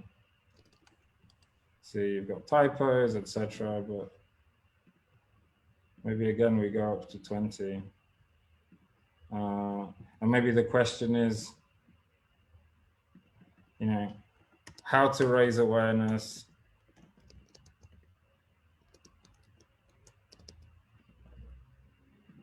Or learning how to raise awareness, about kidneys, right? Or kidney treatments, or whatever that may be. And then we had the other thing here. And this, again, now coming back to this, maybe it's better that the main image would be shown here, and then you've got a couple of smaller images that can go next to it that would give you more context into how this was created.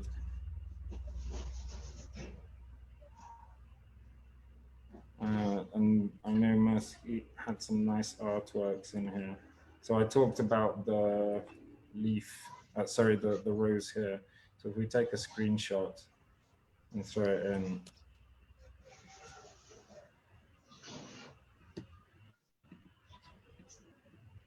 And then take, depth of field. So that's the main topic behind that.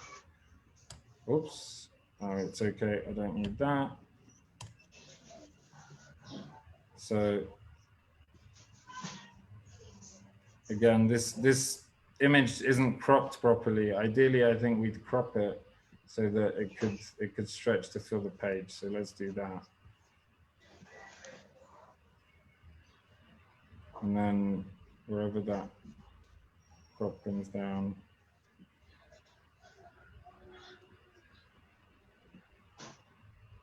There we go. So now we have our image. We want to apply the rule of thirds to it as well. So again, maybe, let me zoom out. I might want to stretch this and just show a part of the image. Or maybe we can make it smaller and bring it in so it's got that frame. Oops.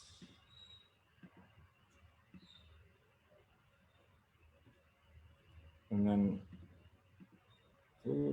let's zoom out again and get rid of that.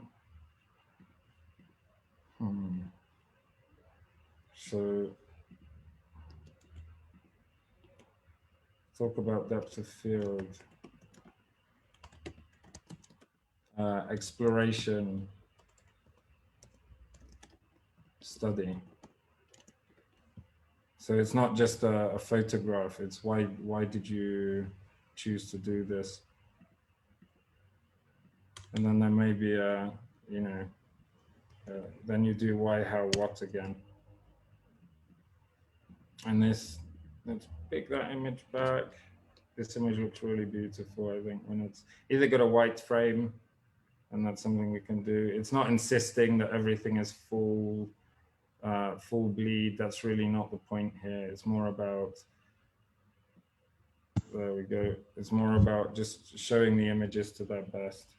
So again, I'd probably move this to the right a bit if we had more image to play with.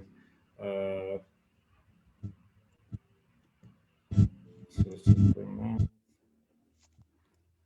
Please feel free to ask me questions about any of this stuff as I'm talking. Just feel free to jump in.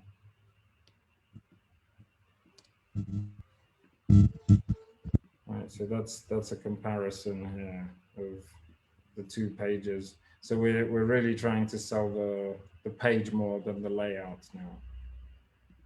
And again, like I said, with this one, I'd love to see more sketches.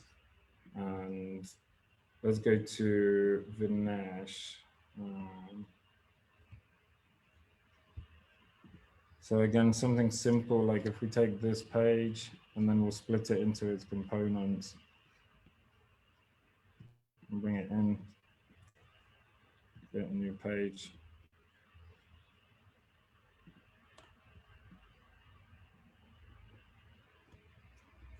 So maybe we'll copy and paste this just here so that I can work with the separate assets. Of course, this isn't usually how we do it, but that gives me that image, and that gives me this one. And then maybe, like I said, remove the title if it's not contributing too much. And then this awesome white space that you've got here could be used potentially. So if we just take that text, this might be too light, perhaps not. It might just work. Again, if you added a gradient at the bottom, it would be much more effective. But the point is that you can try to experiment with different color text as well. Perhaps we want to take the color that's more similar to this one. This probably won't show very well. So if we're using that one, maybe it's this sort of a page. And we can cut this down to be a third.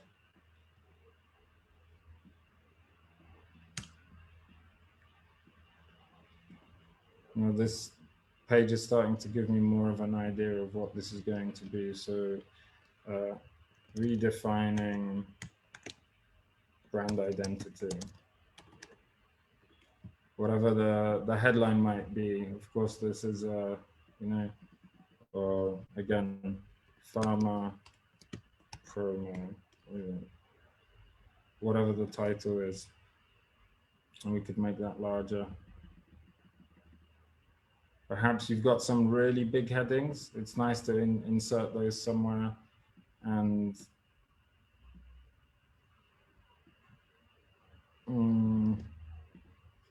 now you may have a longer sentence here. Whoops. I don't know. There we go. So you might have a longer sentence that stretches across. Perhaps goes onto this other text here. This might be smaller because it's distracting us. Maybe we don't need the entire thing. And then at the top here, if we're using, let's just use Mercy Sketch as an example. But if we had sketches as a placeholder, we could put them here. Or in fact, let's just use this one. So if you had different versions of the logo, like we've seen, you may put them here. This text might actually be white, so there you go. So it's just playing around with the layout. And then well, I think we've gone 10 minutes over. I'd like to know people's opinions because I can do this all day. I can jump into, you know, InDesign or Illustrator another time as well to actually go into these things. But I really want to kind of know opinions of the layouts that we're looking at here, and if what people are thinking, and questions.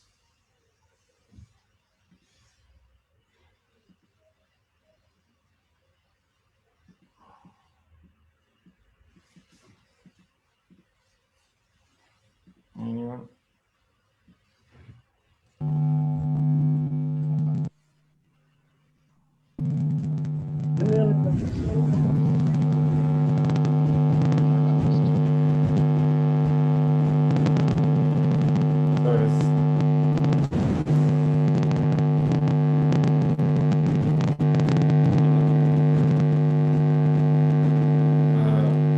Is everyone else hearing interference? Because I don't think it's mine. Okay. So you can see just by adding, we've got a border here. Just by adding that gradient,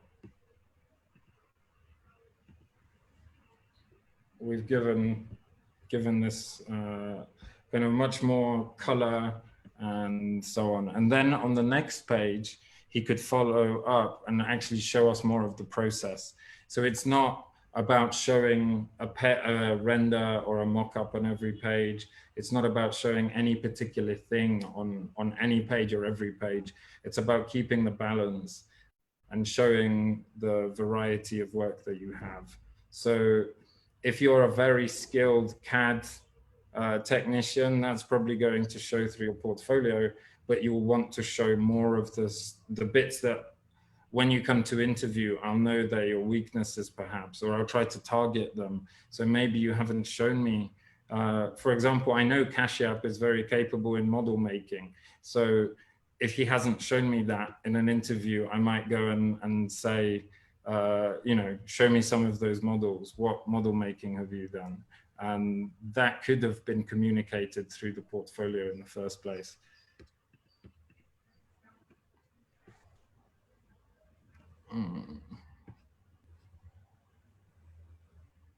Questions?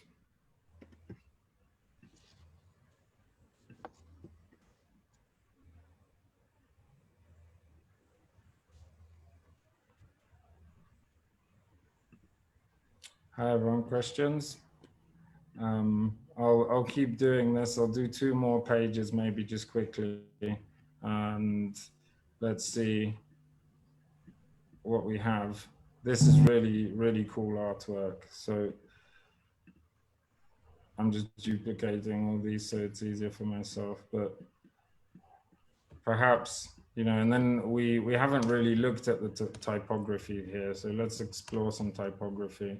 So as this is such a cool artwork, maybe we'll crop it and just show part of it.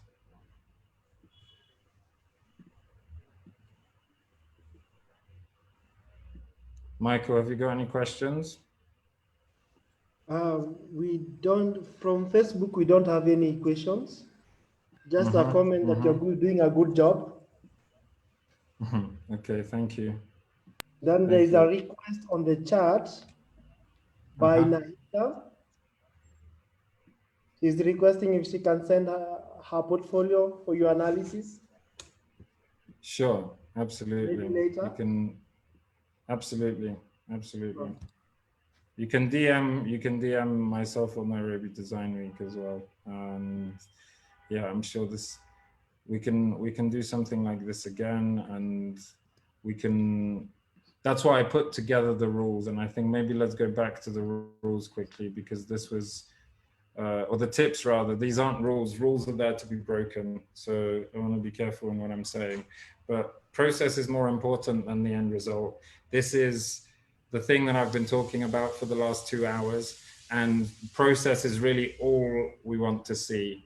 The outcome's amazing. Show us the flashy renders, right? So this is one part of it. Show us the really shiny, the great photographs that you have, right? All of these things, and the mock-ups, and you need some of those in there, but also show us the nitty-gritty of the cardboard cutouts and the hand sketching, and just take photos of them and add them, and practice with how you can implement your process into your creation, so that you're always documenting, you're always collecting data about yourself, about how you're creating. For example, I was recording this until the screen froze, because I want to look at it so that I can understand my process for myself, so that I can get better at doing something like this as well. The second one was rule of thirds, which was this, which is really now looking at something coming back here. You can see the thirds, 1, 2, and roughly 3. Again, these were done pretty quickly, but that's the rule of thirds. A great example was Kevin here. I'm hoping this is visible, I'm just checking. Yes, a great example was Kevin. And hero images. Again, we've talked about these, that is the big, sometimes you just need one image, and sometimes the attention to detail. If it's a bread, if it's a bakery, then maybe you can add some breadcrumbs. If it's to do with photography, maybe you can add a lens cap so it looks like it's been photographed. Just putting things into context, really, such as some of these ones, where the hero image is great, but it would be really cool to see this on a desk now and see how it applies within the real world. The next rule was work in vector, not bitmap when you're exporting. Of course, when you're in Photoshop, you're working in bitmaps. And something like I've been using here, Google Slides, is a very, very simple entry point into creating presentations, creating layouts. The amazing thing about this is we've got a grid view here. Sorry, not that grid view. We want to view guides, show guides. And now you can set up your own grids within here. So now, once I've created this, this is really important. I can make this text box smaller, right? And I can bring it in and now stick to this grid for the entire portfolio, so that people are going to know roughly where it is. The thirds that you're using might be different. So now the next page might have writing on the right instead of the left, but the width of the text here ideally should remain consistent, or maybe you'll have some paragraphs which go out here, right? So maybe this is the way to do it, where it takes up 2/3 of the space. And that's really your decision, but it's a very helpful technique. So just another kind of rough guide is that we like reading ideally 10 to 14 words on a line. If it's less than 10 words, like this one, for example, it doesn't look too short. But now if I started making you read something like this, then it becomes a bit more uncomfortable. This project was 3 words, a renovation of, etc. So it's much better to give your sentences space to breathe. And it's good to refine the wording. Really, if you're a designer who can use words as well, then that's really useful. That just comes with time as well. Going back to some of the sketches that someone asked me about, showing process and overlaying different real life photographs and renders, etc. So you can see that I have a render here, and that actually the page for the portfolio wasn't much different when it was a PDF portfolio. And then we've got renders, we've got sketches on the left, and then some airflow diagrams and some prototyping in the middle. And then on the right third, we've got this shiny render.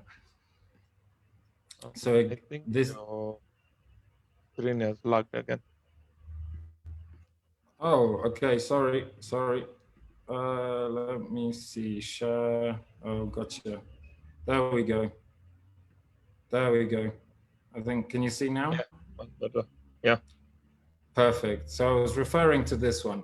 I was referring to this one. Thank you for that. We've got sketches on the left. We've got these sketches have movement. We're talking about airflow down in the bottom left. And then some different designs and different concepts that were rejected. It might be useful to go into more detail here as well. This is, again, the story I'm showing here is a bit different. And then on the right, we've got this shiny render that makes it look much more realistic, shows the final product. So again, we're not showing not the final product, but rather, that's what I'm, again, trying to say. I was only involved perhaps with this project up until this stage, and then someone else took it. So I can talk about these parts of it. I was talking earlier about just taking photos of your sketches. And this is what I was saying, that these are some old sketches. So just lay them out on a desk and actually photograph them, because then I've used this one, for example, as a background for a portfolio page. So we can, if we just take that, and then some more here, prototyping, right? You've got some 3D printed, you've got some whatever other models, etc. What was that screenshot?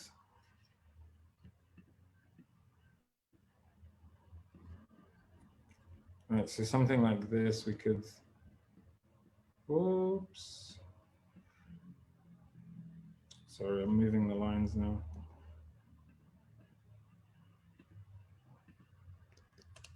Okay, so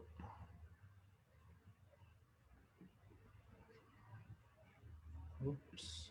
So we might crop this as well, right? So we may not have all of it, but it may be just trying to draw people to a certain part of the sketch.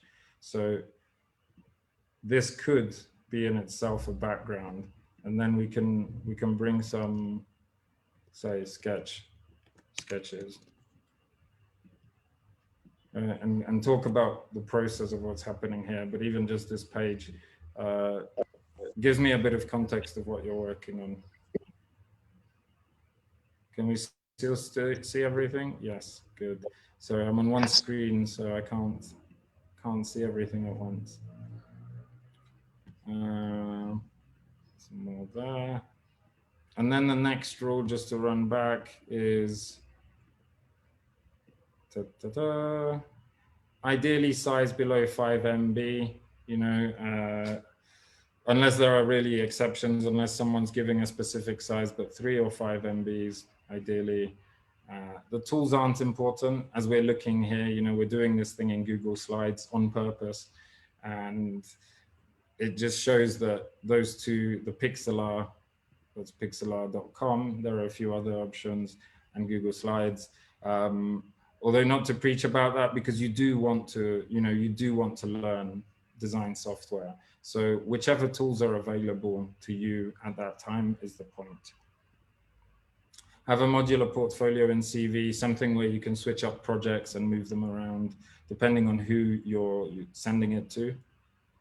You're only as good as the best work in your portfolio. So really keep trying to trim the fat and trying to get rid of the things that you don't need in there, and get rid of the images that maybe just aren't your best images. Keep everything that's the best representation of your work.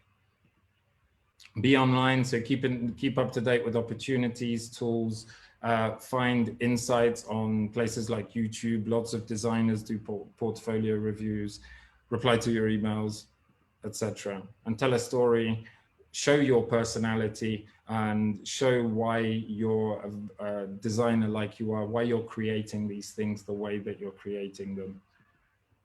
And then bonus tip, give yourself 100 hours, really. If you can give yourself 100 hours to put together a portfolio, you'll see the results at the end of it.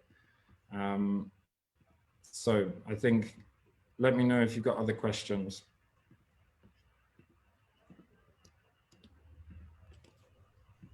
Yes, there is a question from Vincent. Mm-hmm. He's asking,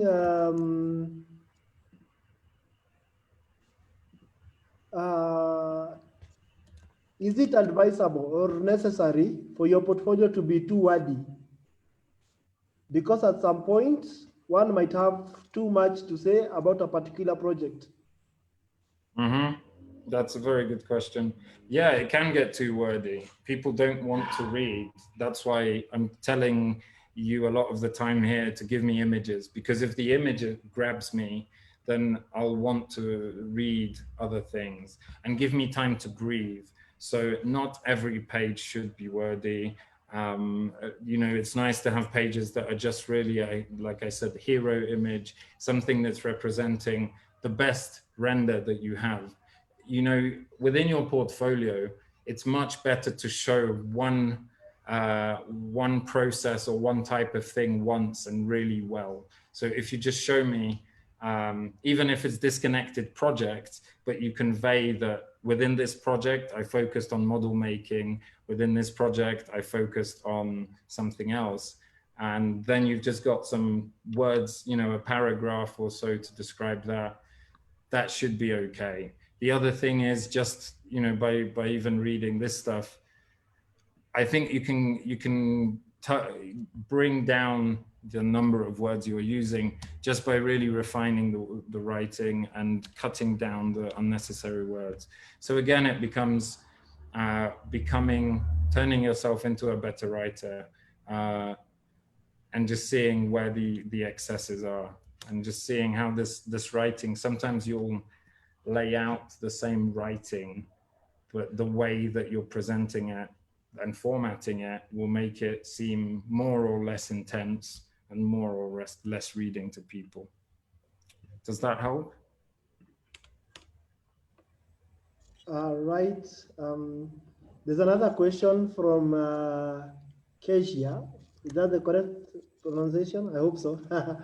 For the size limits, are there programs that retain the quality of the pictures without pixelating when you export to less than 3 MB? Because he's saying my portfolio was 10 MB and it was still pixelating. I used Microsoft Office Publisher. So the first thing you might want to do is resize, do all of your, if you're using Publisher, do all of your retouching before you put it into Publisher, and then resize the photo to whatever the maximum you need is and compress the photo. So each background image, something like this, should really fit within a couple of hundred, under 500 kilobytes, sorry. So really I'd expect an image like this to be 200 to 500 kilobytes. And then, see, that's the thing, if you're inserting an image into Publisher, InDesign, or anything else that's already really large, then it's going to fortunately keep that quality, but sometimes the PDF compression isn't the type of PDF compression you want, because the image just refuses to compress in the right sort of way. So Acrobat, you know, Adobe Acrobat is one, although that's paid for, of course. And there are different kind of free online. So if you just do, generally my solution to everything is PDF, compress, right? Free online, and then go for it, and then see what you have, you know, look at a list of things. And if there's Publisher, there may be different export settings. So maybe you can set the DPI of your images. Generally, it's the DPI that you want to keep, probably, you know, between 72 and 300, depending on the usage of those images. But definitely, if you're, sometimes you have to use workarounds and try and hack it a bit, and Publisher may not be giving you the right export settings that you want. So you may have to take the image out of Publisher, compress it to the size you want it, and try again. Okay, thank you. Thank you very much. We are now at 6:28. I know, yes. So should we round this up? Any final questions? And Adrian, we thank you for your time. You have extended for us. Thank you very much. You're welcome. You're welcome. I hope it's been of use. And yeah, feel free to shoot me questions if you have them. I'll try to answer, or if you've got portfolios. I've really learned a lot. Thank you. Maybe somebody can just shoot a question. I'd be really interested if there are no questions. I'd be happy to answer any questions right now. I'd be interested which parts afterwards were useful of this. I have a question. Please go for it. Yeah. Will you kindly just elaborate a little bit about the rule of third and you're talking about? Just elaborate a little bit about the rule of third. Thank you. Sure. So I'm trying to kind of give you a bit of an impression here. If you ignore on my screen the Nairobi Design Week pattern, the rule of thirds is dividing your page into thirds. So really, if I'm putting myself now into these boxes, it would be ideal that if I've got an item that's this size, or a text box or something, that generally we're sticking to a rule of thirds like this. Or if I'm, let's say, taking a photograph, like if I was doing now, rather than positioning myself right in the center of the screen, I would probably position myself like this, if you can see me on camera. So now everything here I can use for, sorry, this way, I can use all of this to write on, right? So imagine I'm an object, imagine I'm a notebook or whatever the mock-up is, or whatever the model can be. This might be a cardboard model that you're placing into this third of the frame. And the same goes for here. So you really want to try to split your page generally into those. And on that third, this is where you can put that big thing. So you'll see a lot of photography, like I said, this is the way people will be placed, not in the center like I am right now. Does that help?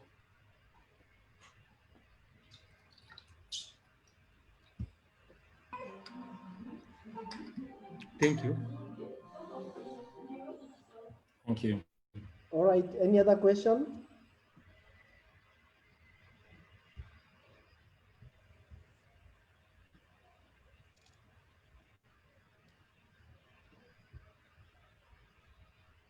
Again, on the rule of thirds here, you might just be using the lower part. So it just reminded me, we had a nice example from a portfolio somewhere, but you know, the thirds, it can be 1/9 of the page that you're focusing on. It can be 2/3 of the page, as long as the thirds are somewhere there. And the next thing is to really, like we have here, so you can see the grid is divided into thirds. I've got 1, 2, and then again 1, 2, and kind of everything I'm fitting in falls into those thirds somehow. On this one, again, the image is on the left. This isn't perfectly aligned. And again, there's somebody asking about hero images. That's Bernard Omondi saying, please help me understand the third point on hero images. Okay, sure. So the hero image is something that's like a whoa, right? This is really shiny. This is like, wow, I'm now looking at a portfolio. That's why I picked up on a few of these ones. I would consider this one a hero image because it doesn't, the hero image isn't about what it's showing necessarily, as about what it makes me feel about the project. So generally it's a large, something like this, or it can be like we had in Vinesh's portfolio, the one main, something like this would be considered a hero. Can we still, yes, no, sorry. I'm trying to share my screen here, jumping around. There we go. So something like this is a hero image where it's really showing the product in its, in context, ideally. And that's why we're going back to this one, you know, the cinema is in context. this air freshener is in context. So the hero image doesn't have to necessarily be a beautiful render, though that often can help. And something like a beautiful photograph, like we had from Mercy as well, can help. So it's really that image that is the first thing to draw the eye on the page, and it can be the only thing on the page. I don't know if that's clear. Feel free to tell me if it's not.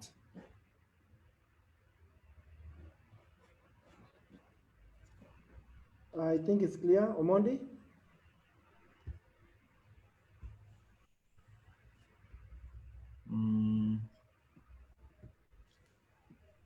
All right, any questions? Yes, Omondi has said it's clear. Thank you very much. Great.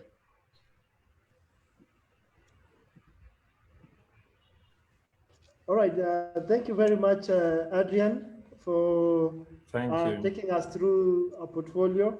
I think we have learned a lot from you, and we really appreciate that. And thank you for taking your time to give us even a live demonstration of a portfolio, of rearranging some of the portfolios that we had. We really appreciate that. We'll keep following you in the Nairobi Design Week and also at the Design Kenya Society. So I thank you everyone who came in today. We really appreciate you for coming on board. Thank you. Thank you so much. I can't believe we've still got 30 people online. Thank you so much, everyone. Yes, and Adrian, today you have taught the whole of Africa because we had students from Botswana and some from West Africa. Well, thank you, thank you. Yeah, so today you have taught the whole of Africa on portfolio. Just as the whole of Africa teaches me, so that's much appreciated. Yeah, thank you very much. So like I said, feel free to drop me a line. I'm Adrian J online on Instagram and all the other stuff. And thank you for those who submitted again. It takes a lot of balls or whatever you need, guts to really send your portfolio for other people to be looking at it and analyzing it and going through it. So that's been a lot of fun. And yeah, if you've got other questions, feel free to follow up, like I said, and let me know what was useful about this. I'd love to know what were the useful parts, what were the boring parts, and what you'd like to know more of that we didn't cover as well. So thanks for that. Yeah, thank you very much. Cool. Thank you everyone for coming. And thank you for those who are in Facebook. Thank you for watching us through the 2.5 hours that you have been here. We appreciate you very much. Thank you. So feel Thanks, free. everyone. Bye. Bye. Bye.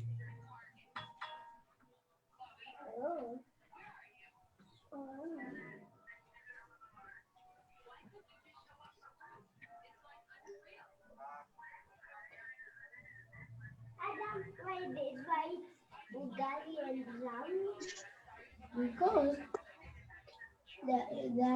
thank you everyone. Feel free to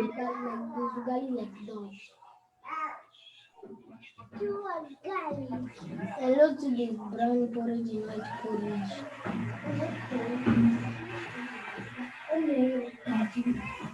Hello, what's your pattern?